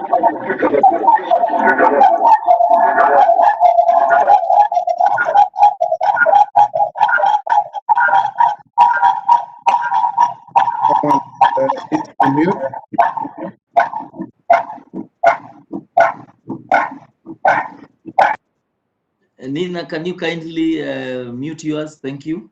All right. We have a three-quarter representation of ladies in this panel. I'm so happy. So, as has been mentioned, I work with the Commission for University Education, mainly doing systems administration, also deputizing the head of ICT. I hope you are able to see my presentation. Yes, we are able to proceed. All right, thank you. I'll try as much as possible to make it brief in the interest of time. I'll be talking about social dilemma and related, and trying to connect that with technology, and also try to see how it has impacted remote working. I'm very happy because my predecessors have already somehow mentioned most of what I have in my slides, and therefore I have an advantage of summarizing. Now, social dilemma, I have always thought this is just an English name, but it has a deeper meaning. Where social dilemma, it exists whenever a particular course of action or inaction will benefit an individual, but harm others in a group. Let me try to bring an informal definition of this. It's a situation where there's a collective action, but then there's a conflict between an individual and the collective interest. I'll give a very good example. That I'm assuming you went to an eatery, and this one is common with university students. And then before you take a meal, you all agree that you share the bill. Now, one crafty friend goes through the menu, realizes there's something that interests them. Unfortunately, looking at the pocket, they have very little money. But then he realizes, after all, this bill is being shared. So he says, let me take advantage of this and then consume what I'm interested in the menu. Now, this is a dilemma. What if everyone in that table, without sharing with the team, made a similar decision? It's a social dilemma where it is costly to everyone. So at the end of the day, they might end up with what young people out there call kuchonga viazi, because it was not in their initial plan. Now, there's a Hardin's tragedy of the commons. This commons theory is a commons, they define commons as a natural resource that is shared by many. Now, the tragedy is, in the absence of regulations, and I want us to take note of that term, regulation, that each individual will have a tendency to exploit the commons or the shared resource to his or her own advantage without limit. Yeah? So, as we talk of technology and social dilemma, I would want us to refer to a recent movie for the movie fans. It's a movie that was released this year, social dilemma movie. And this film, it features key experts and directors, active and retired from renowned social media platforms. And it aimed at exploring the rise of social media. Now, take note of that term damage and the damage it has caused to the society. It also focuses on how users are exploited for financial gain through surveillance capitalism, data mining, and how the design of these platforms is meant to nurture an addiction, and including its use in politics and all that. Now, I know this screen looks familiar. We all face such a screen every time we are looking at our phones. You can see it's really populated with platforms, social media platforms, and somehow it's like we are glued to that. We cannot live without this. Now, the Communications Authority, sector statistics, Q1 for 2019-2020, they've noted that the internet market has continued to reveal positive growth over the years, and they attribute this to the increasing population coverage of the 3G, 4G, and availability of affordable smartphones. I know you can all now smell China here, and data plans. And then there's consumption, increased consumption of e-commerce and other e-government platforms and whatever. And the number of subscriptions, you can imagine at that point it stood at 52 million. That's a very big number of subscription. My key interest is on a survey, that was conducted as a joint partnership between US, IU. I'm happy we have Dr. Paula Musuva with us, and the US Embassy. We found out that most Kenyans between 21 and 35 years. This is very interesting because these are the Kenyans that we expect to be very active. But they are spending an average of 3 hours per day on social media. And you can see other statistics down there. Because of time, I will try as much as possible to move. Now, look at these statistics. This is the daily time spent on social media by Kenyans. If you look at Facebook, 32% of Kenyans, they spend 30 minutes to 1 hour on Facebook. Twitter, you can see that 30% and all that. You can see there is really interest. There's a lot of consumption for these particular media platforms. Now, look at the time. Morning hours, we have 17.8% of Kenyans. This data was collected from various regions, sampled. They did some sampling across the country. You can see morning hours, we have 17.8%. But my interest is in the night hours. In this case, we are talking of between 8 p.m. and midnight. 52.2%. They are glued to their screen on social media. Again, take note of that. Now,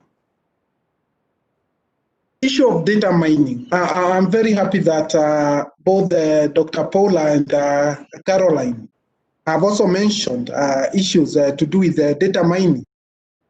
Now, in these platforms, we all agree that we have our data publicly available. It will include age, sex, your location, your recent photo, your family photos, what you like, the dislikes. Now, these companies and the marketing companies, they take advantage of this by using what we are calling the machine learning, mathematics and statistical techniques to try and detect and uncover hidden patterns. Let me give an example.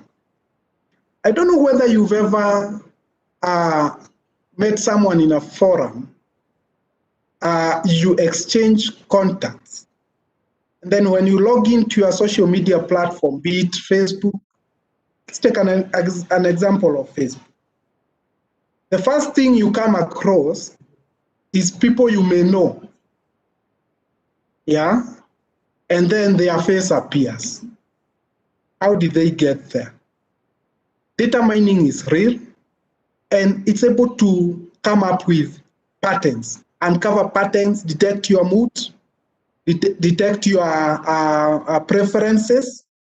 You'll go to Google, you search for how to import a car, you log into your Facebook, and then you are seeing suggested pages of, say, SBT Japan and how it happens. It's what we are calling uncovering those hidden patterns. Now, we have been taken through data protection by Caroline Guya. And also our HR has also tried to explain how confidential data, especially private personal data is. So look at this. Is a user consent really required? How about user privacy? Is it guaranteed? This is something to ponder about. Ladies and gentlemen, let me talk about social media addiction. We all agree that too much can be a problem. Now, media addiction, it comes in various forms, and it is where individuals exhibit a compulsion to use social media to access.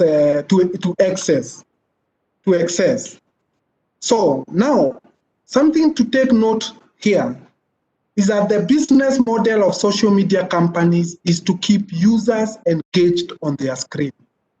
That is the model. And they try to be competitive as much as possible. So that now, because when you are on Facebook, perhaps you are not on Twitter. So Twitter will try as much as possible to make sure that you are glued to their screen and not on Facebook. You see, that is the business model. Allow me to take you through some photos that I came across the security. Someone trying to compare what used to happen in the 1995 and this year. Now, you see, 1995, they are saying that a landline used to unite a family. What about 2020? The mobile divided. Look at this. Around that time, children used to be dragged from the field back to the houses. Today, children are dragged outside because of addiction. Now, in 1995, you can see that CRT screen.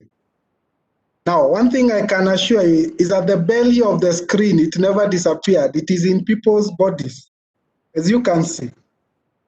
So if it is a flat screen, because of addiction and sitting for so many hours, this belly here ended up in the human body. Now, addiction and the need to appear fast in social media posting somehow has also denied us or interfered with our morality. Look at this. This is humanity, where someone is drowning and there is an attempt to help this person. Today, even in an event of an accident, everyone is rushing to take the moment. Could we be nailing ourselves, ladies and gentlemen? Now, what is the effect of addiction? One, the issue of self-esteem. Go to social media, and there you are. You try to compare yourself with others, and you end up with a very, your self-esteem really affected. Again, addiction, you can see that people report to work. You're addicted to betting. So what happens? Before starting to do that memo, before starting to confirm how far you are doing with the procurement plan, you want to start with betting. So there will be poor work and academic performance for those who are schooling. And I think this has been explained very well by Nina. Issues of mental health, where you are so much there and start interfering with your psychological state. And also, as I've showed you, the issue of moral degradation. I will not really dwell on this, on the issue of social media harassment, but this is a common thing. In fact, there was something that was circulating, is only that I tried to get the reference, where there was claimed that Kenyans could be the worst bullies on Twitter. It was circulating, but then claiming to have come from United Nations drug something control. But then, because I could not be able to trace that reference, I just took it as hearsay. But even as it comes as hearsay, if you go to our social media platforms, you see all forms of bullying, all forms of harassment.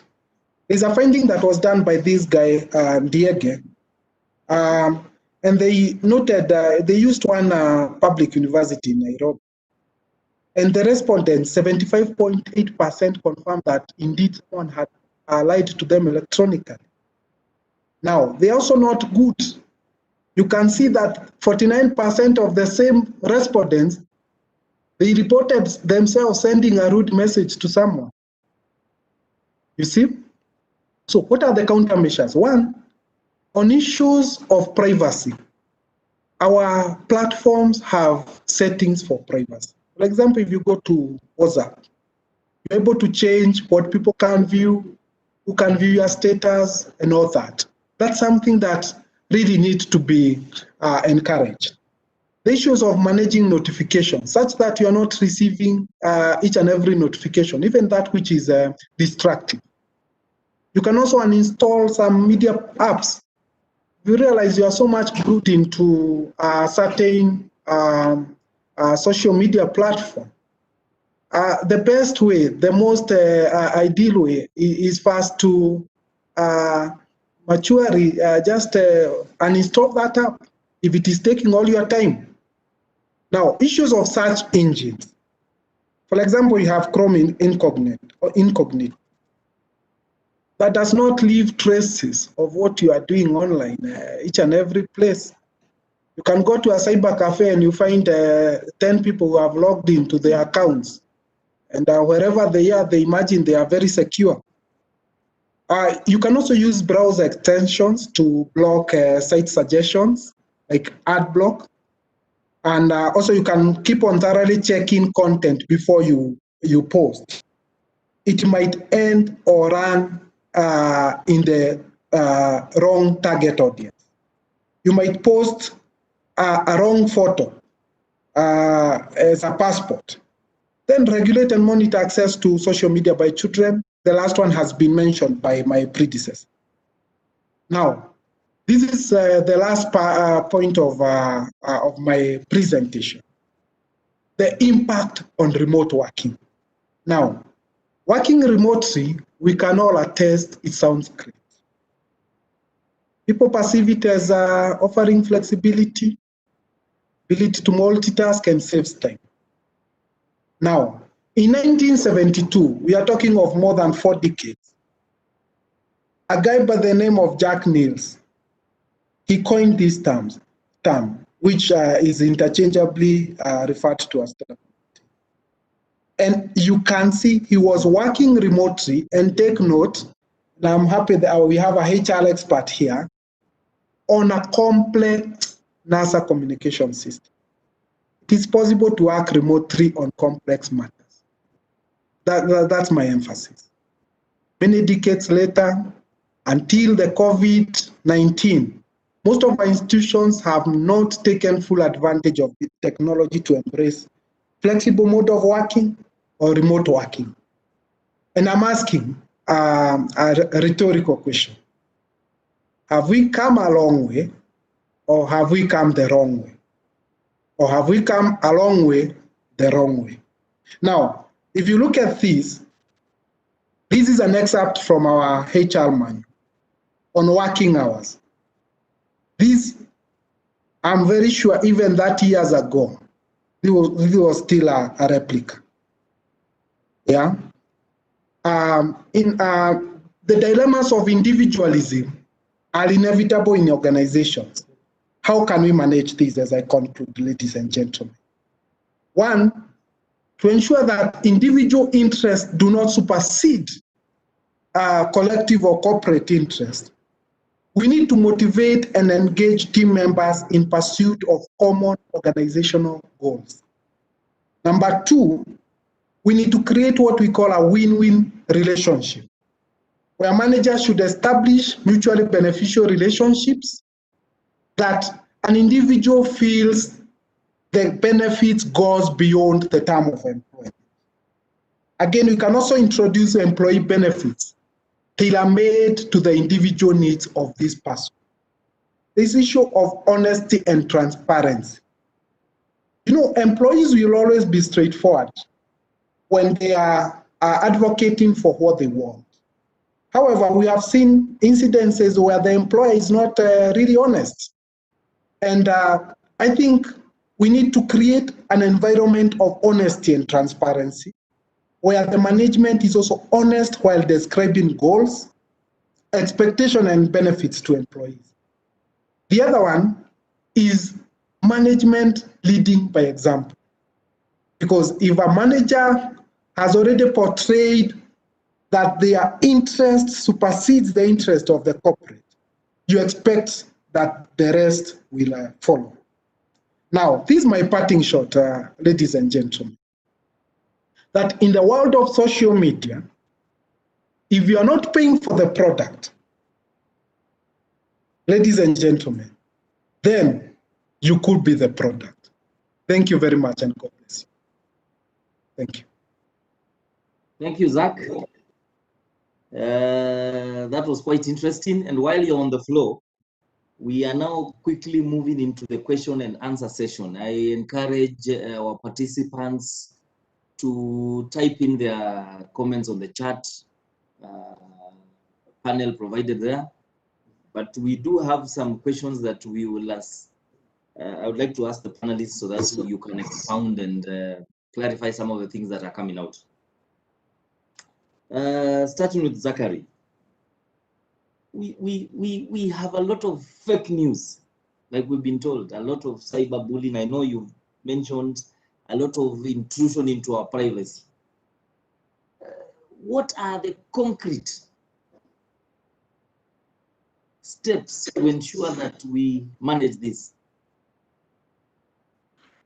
All right, thank you, Bona Director, and thank you for that question. One, if you have observed over the last few years, some corporates have invested heavily in what we are calling online customer care personnel, where they keep on monitoring. For example, I see that a lot with entities like Safaricom.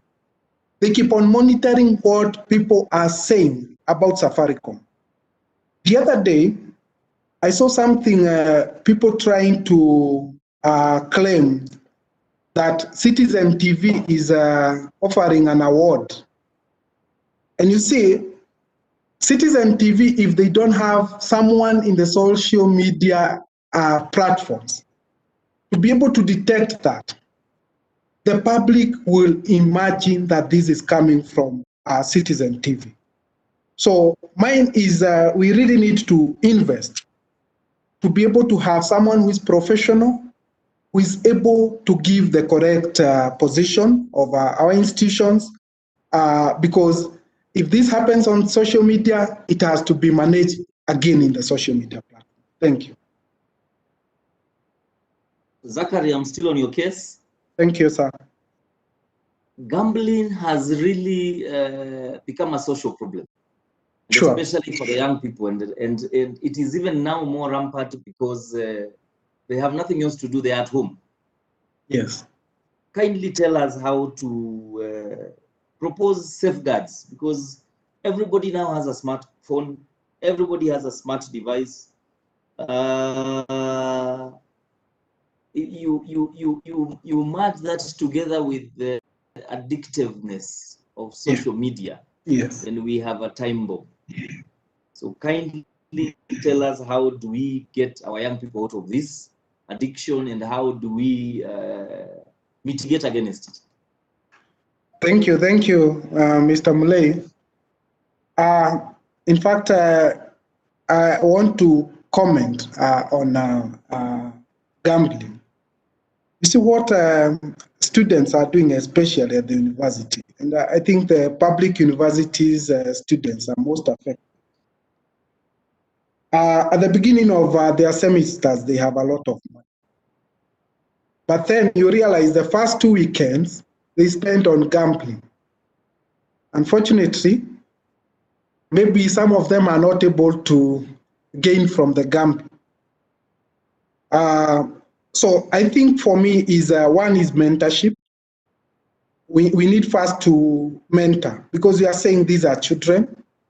The parents, if we are talking of lecturers, Dr. Paula is here, they need to provide some form of mentorship to some of these people.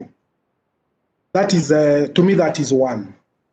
Two, we need also to provide, to check on the resources.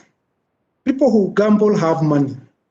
So is it that parents are also giving these children too much money that creates an environment for them to gamble? So that would be my comment, sir. Thank you very much, Zachary, for your answers. I want to tie in that with what Caroline had mentioned. Caroline, we have a very interesting question. I hope you're still with us. Yes, I'm here. One of our panelists is asking, in the event of a data breach on my personal data, whom do I report to, and how do I get justice? Thank you very much for that question. In the event of a data breach, the section 36 of the law relating to data protection provides that you are legally required to seek redress. You can actually seek redress depending on the consequences of such breach. And then also section 43 of the established regulation or legislation requires that it bestows responsibility on the data, both the data processor and the data controller, to actually notify the data commissioner of such a breach. But of course, you know that is where now the contention will come. But as an individual, you are entitled to legal redress, either if it is a civil claim you will be putting through, that's okay, depending on the amount of suffering that has resulted from such breach. However, at a legislation level, whoever has been affected, whoever was in control of your data or was in charge of processing your data is required to communicate such breach to the data commissioner and also communicate to you within 72 hours. Notification is a requirement within 72 hours. And if they have been unable to notify, they should give justification as to why they did not give such notification resulting from the said breach. I don't know if that is sufficient. That will do for now, and it is interesting, and coincidentally, the data commissioner nominee is being interviewed. I can see on TV as we speak. We hope that we will have one soon. Then tell us, what are the rights and responsibilities of myself as an individual in terms of determining how my data is used and how I protect it personally? When it comes to protecting your data, and this I'll tie it to the awareness that we've had in line with cybersecurity. Of course, there are measures that you take as a person, as an individual, to ensure that your data is protected. For instance, when you're using your gadgets, you're using your phone, you have PINs, you have two-factor or three-factor authentication. Those are responsible individual measures that you take to ensure that your information is protected, both physically and let's say when you're using the computer or a gadget, or so to say, the computer misuse, or rather the Cybercrime Act provides for offenses that are related to illegal access, interception, etc., etc. So when it comes to protecting your own privacy, it starts at an individual level, right? Now, if you have bestowed, or if there's an expectation of somebody else who is in possession of this data or information, there's a responsibility bestowed on them. For instance, it is an institution, a bank, a financial institution. This is where majority of the problems are, or it is a telecommunication institution who have your personal information. It is your right that having given your information, they are able to put in measures to ensure that your information is protected. So while they're protecting your information, you are entitled to know how they are protecting that information. You are entitled to know how are they collecting that information. Practically, I see most organizations just give you a consumer service agreement, for instance, or a user agreement where they outline to you that by subscribing to our services, or by using our services in this case, or if it is ministry, by attending our meeting and giving us this information, let's say it's a stakeholder engagement meeting, by attending our meeting, or by attending our events, or by in any form of association, you're giving us this information about you. And this information you're giving us, let's say it is my name, my identification card, my marital status, anything that is personal. This is why we are collecting this information. We are collecting it to use, for instance, to just map out our stakeholders, or for instance, if you're collecting views that are relating to implementing a policy by ministry. This is why we are collecting this information, to inform the statistics, so to say. And this is how long we are going to store your information. And this is how we are going to disseminate. If you're going to use my information for commercial use, the least you can do is anonymize the information, if that was not the intention of collecting the information, so to say. You will tell me I will use your information for commercial purposes. However, you are required to make that information anonymous. So you're also entitled as data subject to be able to have your information deleted. For instance, if there's a criminal record by the DCI or any law enforcement institution, and you feel that you are no longer subject to that crime, and you feel that it is infringing on another right of you as an individual, and it has been published or publicized somewhere. There have been cases where Google have been sued for keeping criminal records where people were already exonerated of their crimes, or the cases were closed. So you can actually seek legal redress and compel whoever is holding that information to actually erase it, delete it, or get rid of it, with the exemption that, of course, there would be a exemption that such deletion would not be for the good of public interest. There are cases where, when you talk about child online protection, in other jurisdictions, you find that some of those records are not easily deleted, especially with things to do with pedophiles and, keeping records of the history. And talking about HR also, there are some contractual requirements that would need HR to retain your information. Let's say you left a certain institution where you were employed, they would have to tell you that you have been employed by us, but you have left, but this is how long we are going to keep your information, and they should not use that information for any other purposes. Although there are other things like background checks that would subject you to not being able to enjoy your rights of deletion, or so to say. So basically, those are some of the rights that would be bestowed upon a data subject, so to say. We have seen the influx of a lot of promotional messages from Safaricom, from Airtel. I did not authorize them to tell Coca-Cola to tell me about their latest product. What redress do I have in such a case? These are some of the current issues that are being deliberated upon, especially with Safaricom has been very notorious with that.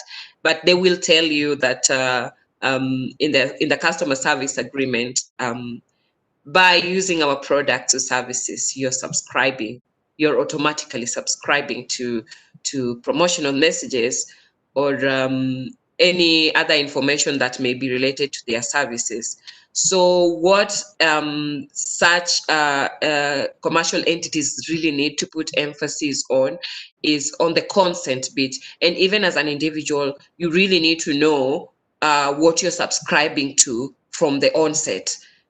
People don't take time to read the policies that apply to use of services or products. As far as you register your SIM card, as long as you register your SIM card, and it's true, I have not seen, if I personally have registered a SIM card, I've never been given any form of contract to review. They just take my ID and my personal information, and boom, there you go. You are automatically subscribed. So what they need to be doing right now with the enforcement of the data protection law or act is they should be expressly, the consent should not be hidden in so many words. You should be very clear on the user policy or user agreement that by becoming a member or subscribing to my services, you allow me to use your information to send this. So the redress in this case, if you do not have such information, then you are at liberty to seek legal redress for illegal use of your information. You signed up for a SIM card, or you gave out your information to you gave out your phone number for a certain product to be delivered. You did not give out your contact for people to be sending you promotional messages. So this is what organizations are currently gathering themselves up to ensure that matters of consent on use of information are very, very clear and straightforward. So don't just click on those I agree terms before reading exactly what it is. But even so, there are some terms that can still be contested if it is grievous or it is illegal. You don't enter into a contract that is it is legal in the first place to subscribe to. Thank you, Caroline. I see us becoming a more litigious society and requiring services of lawyers like you. Dr. Musuva, there's this intriguing subject about artificial intelligence. How it can benefit us, but also people I can see a lot of comments here. People are apprehensive about how it is manipulated and all that. Please, at the expense of paraphrasing and repeating what you say, just clarify on how it can be used for the good. Okay, thank you for the question. So let's just start from first principles. So the concept of AI, artificial intelligence, comes from the idea that you want to try and get machines to act in a human form, all right?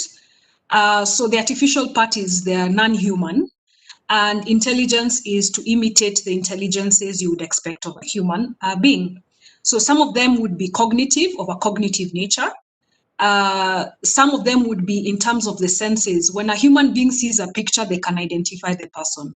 When a human being hears a voice, they can tell who that is who is speaking. So there's some certain senses that we have inbuilt within us, and you're trying to build the same into the computerized systems. So that's the idea. And in fact, the maturity of the technology aims at getting to a place where you cannot distinguish between the human and the machine. That's the aim. And that is basic, what we call the Turing test by Alan Turing, who's among the first computer scientists. So his test was, a computer is intelligent if you cannot distinguish between it being a human being or it being a machine. So, so now let me just say, I talked about the fourth industrial revolution. So there's something I'm working on in line with that. And what we're saying that the knowledge economy we're heading towards is that we'll be working towards eliminating, and I know there are HR specialists in this panel, and maybe it would also be good to hear their view on this, is that the fourth industrial revolution will actually look to eliminate repetitive, manual, non-cognitive, not highly skilled cognitive tasks, because those will be quickly replaced by AI, right? So when you talk about the future of jobs, that's exactly where it's heading. Any job that is of a manual nature, repetitive, does not require high-level cognitive skills, and a human touch will most probably go. And it will be won by the machines, if I could call them that. So, you know, it's also like a double-edged sword, because technology really, I don't know whether to call it neutral. I sometimes find it difficult to say that technology is neutral, but maybe I can say technology is like a double-edged sword. It can be useful, but in the same breath, with the same characteristic, be harmful. So with AI, what we're seeing is that the technology will come to ease. And, you know, I really like what Zachary was sharing in terms of the social dilemma. And one part of the movie that really struck for me is when it says, we've been racing against technology and we've been fearing when technology will overcome our strengths, right? But really what we should be fearing is the day that technology will overcome our weaknesses. Because the reason why we are really going forward towards technology is because we have some inherent weaknesses. And those inherent weaknesses are being capitalized on either for our good or for our harm. If you look at the good side of AI, it's saying, me as Paula, I can only remember so much. I can only hold so much data in my brain. I can only crunch so much data and make sense of it. But a machine is limitless in that sense. The more data I feed it, in fact, the better it performs. You get? So that's my weakness, but then it can be used, a machine can be used to improve on that area. The number crunching, the data science, and the analysis part. So you'll see many jobs coming up in that area. But then also at the same time, I have inherent weaknesses relating that can still be capitalized on, where someone can manipulate me. You see, the reason why social media is becoming very harmful is, the behavioral scientists who are designing social media are aiming to capitalize against my weaknesses and manipulate me, right? Just like they were saying in the movie that a magician capitalizes on your weaknesses, the things you can't see, so that they can deceive you and you don't notice their trick. So in the same way, guys are using this same technology to capitalize on my limitations to manipulate me. So also the hackers are using AI. As much as I say there's a good part of AI where security professionals are limited in the ability to detect threats because of big data. Data is coming in, huge volumes, huge varieties. So even me as a security analyst, I can't just sit at my desktop and identify a threat without having correlation on a big data platform. So that's the advantage for me. When Google is filtering 18 million messages, they can't do that from a human perspective. They have to use some AI algorithm to help them filter. But then also we are saying the hackers are taking advantage of AI to do what? To pinpoint the area of weakness that they can actually leverage on successfully to attack you, right? So, so this is the interesting thing. So even with the deepfake, so deepfake again is a place where we're having AI auto-generate and compose video and like videos that look, you should look for them. There's some on YouTube. You really, okay, the technology is maturing. You can still see maybe some haziness and you can notice this doesn't look real. But they're getting to the level where of generating videos and audio, taking my biological features and placing them in that, and it making it look, though it's computer or machine generated, to look very real and impersonate very realistically. So this is the thing. So I don't know if I've clarified that and whether you've understood the double-sided nature of that AI technology. You have, and thank you very much, Daktari. And finally, Nina, where does this leave the human beings, the human resource? Because you've heard from Daktari, we are now under threat.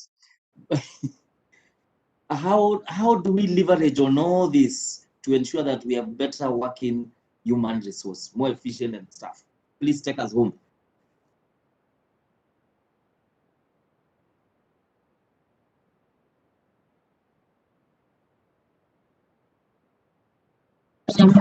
Okay, thanks.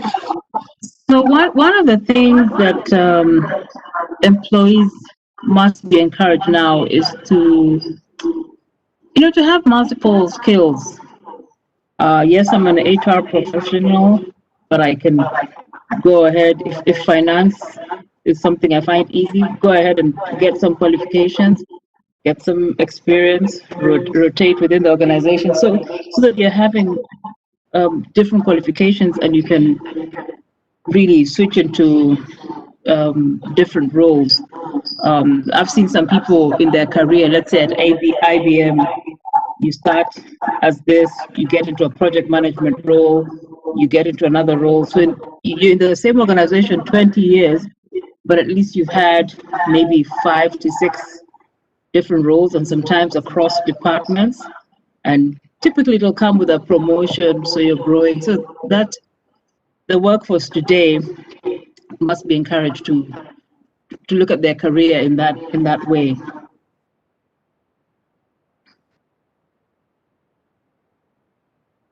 Thank you, Zachary. Thank you, Dr. Paula. Thank you, Caroline. We have come to the end of our webinar today. That, ladies and gentlemen, in a nutshell, is the Office of the Future and how we should be able to deal with the risk and the threat of cybersecurity. Kindly continue sending in more of your comments. We will pass them on to our panelists. You can leave us your contacts, then we can get back to you. Otherwise, thank you. Have a good day, and God bless you. Thank you. See you. Thank you. Thanks.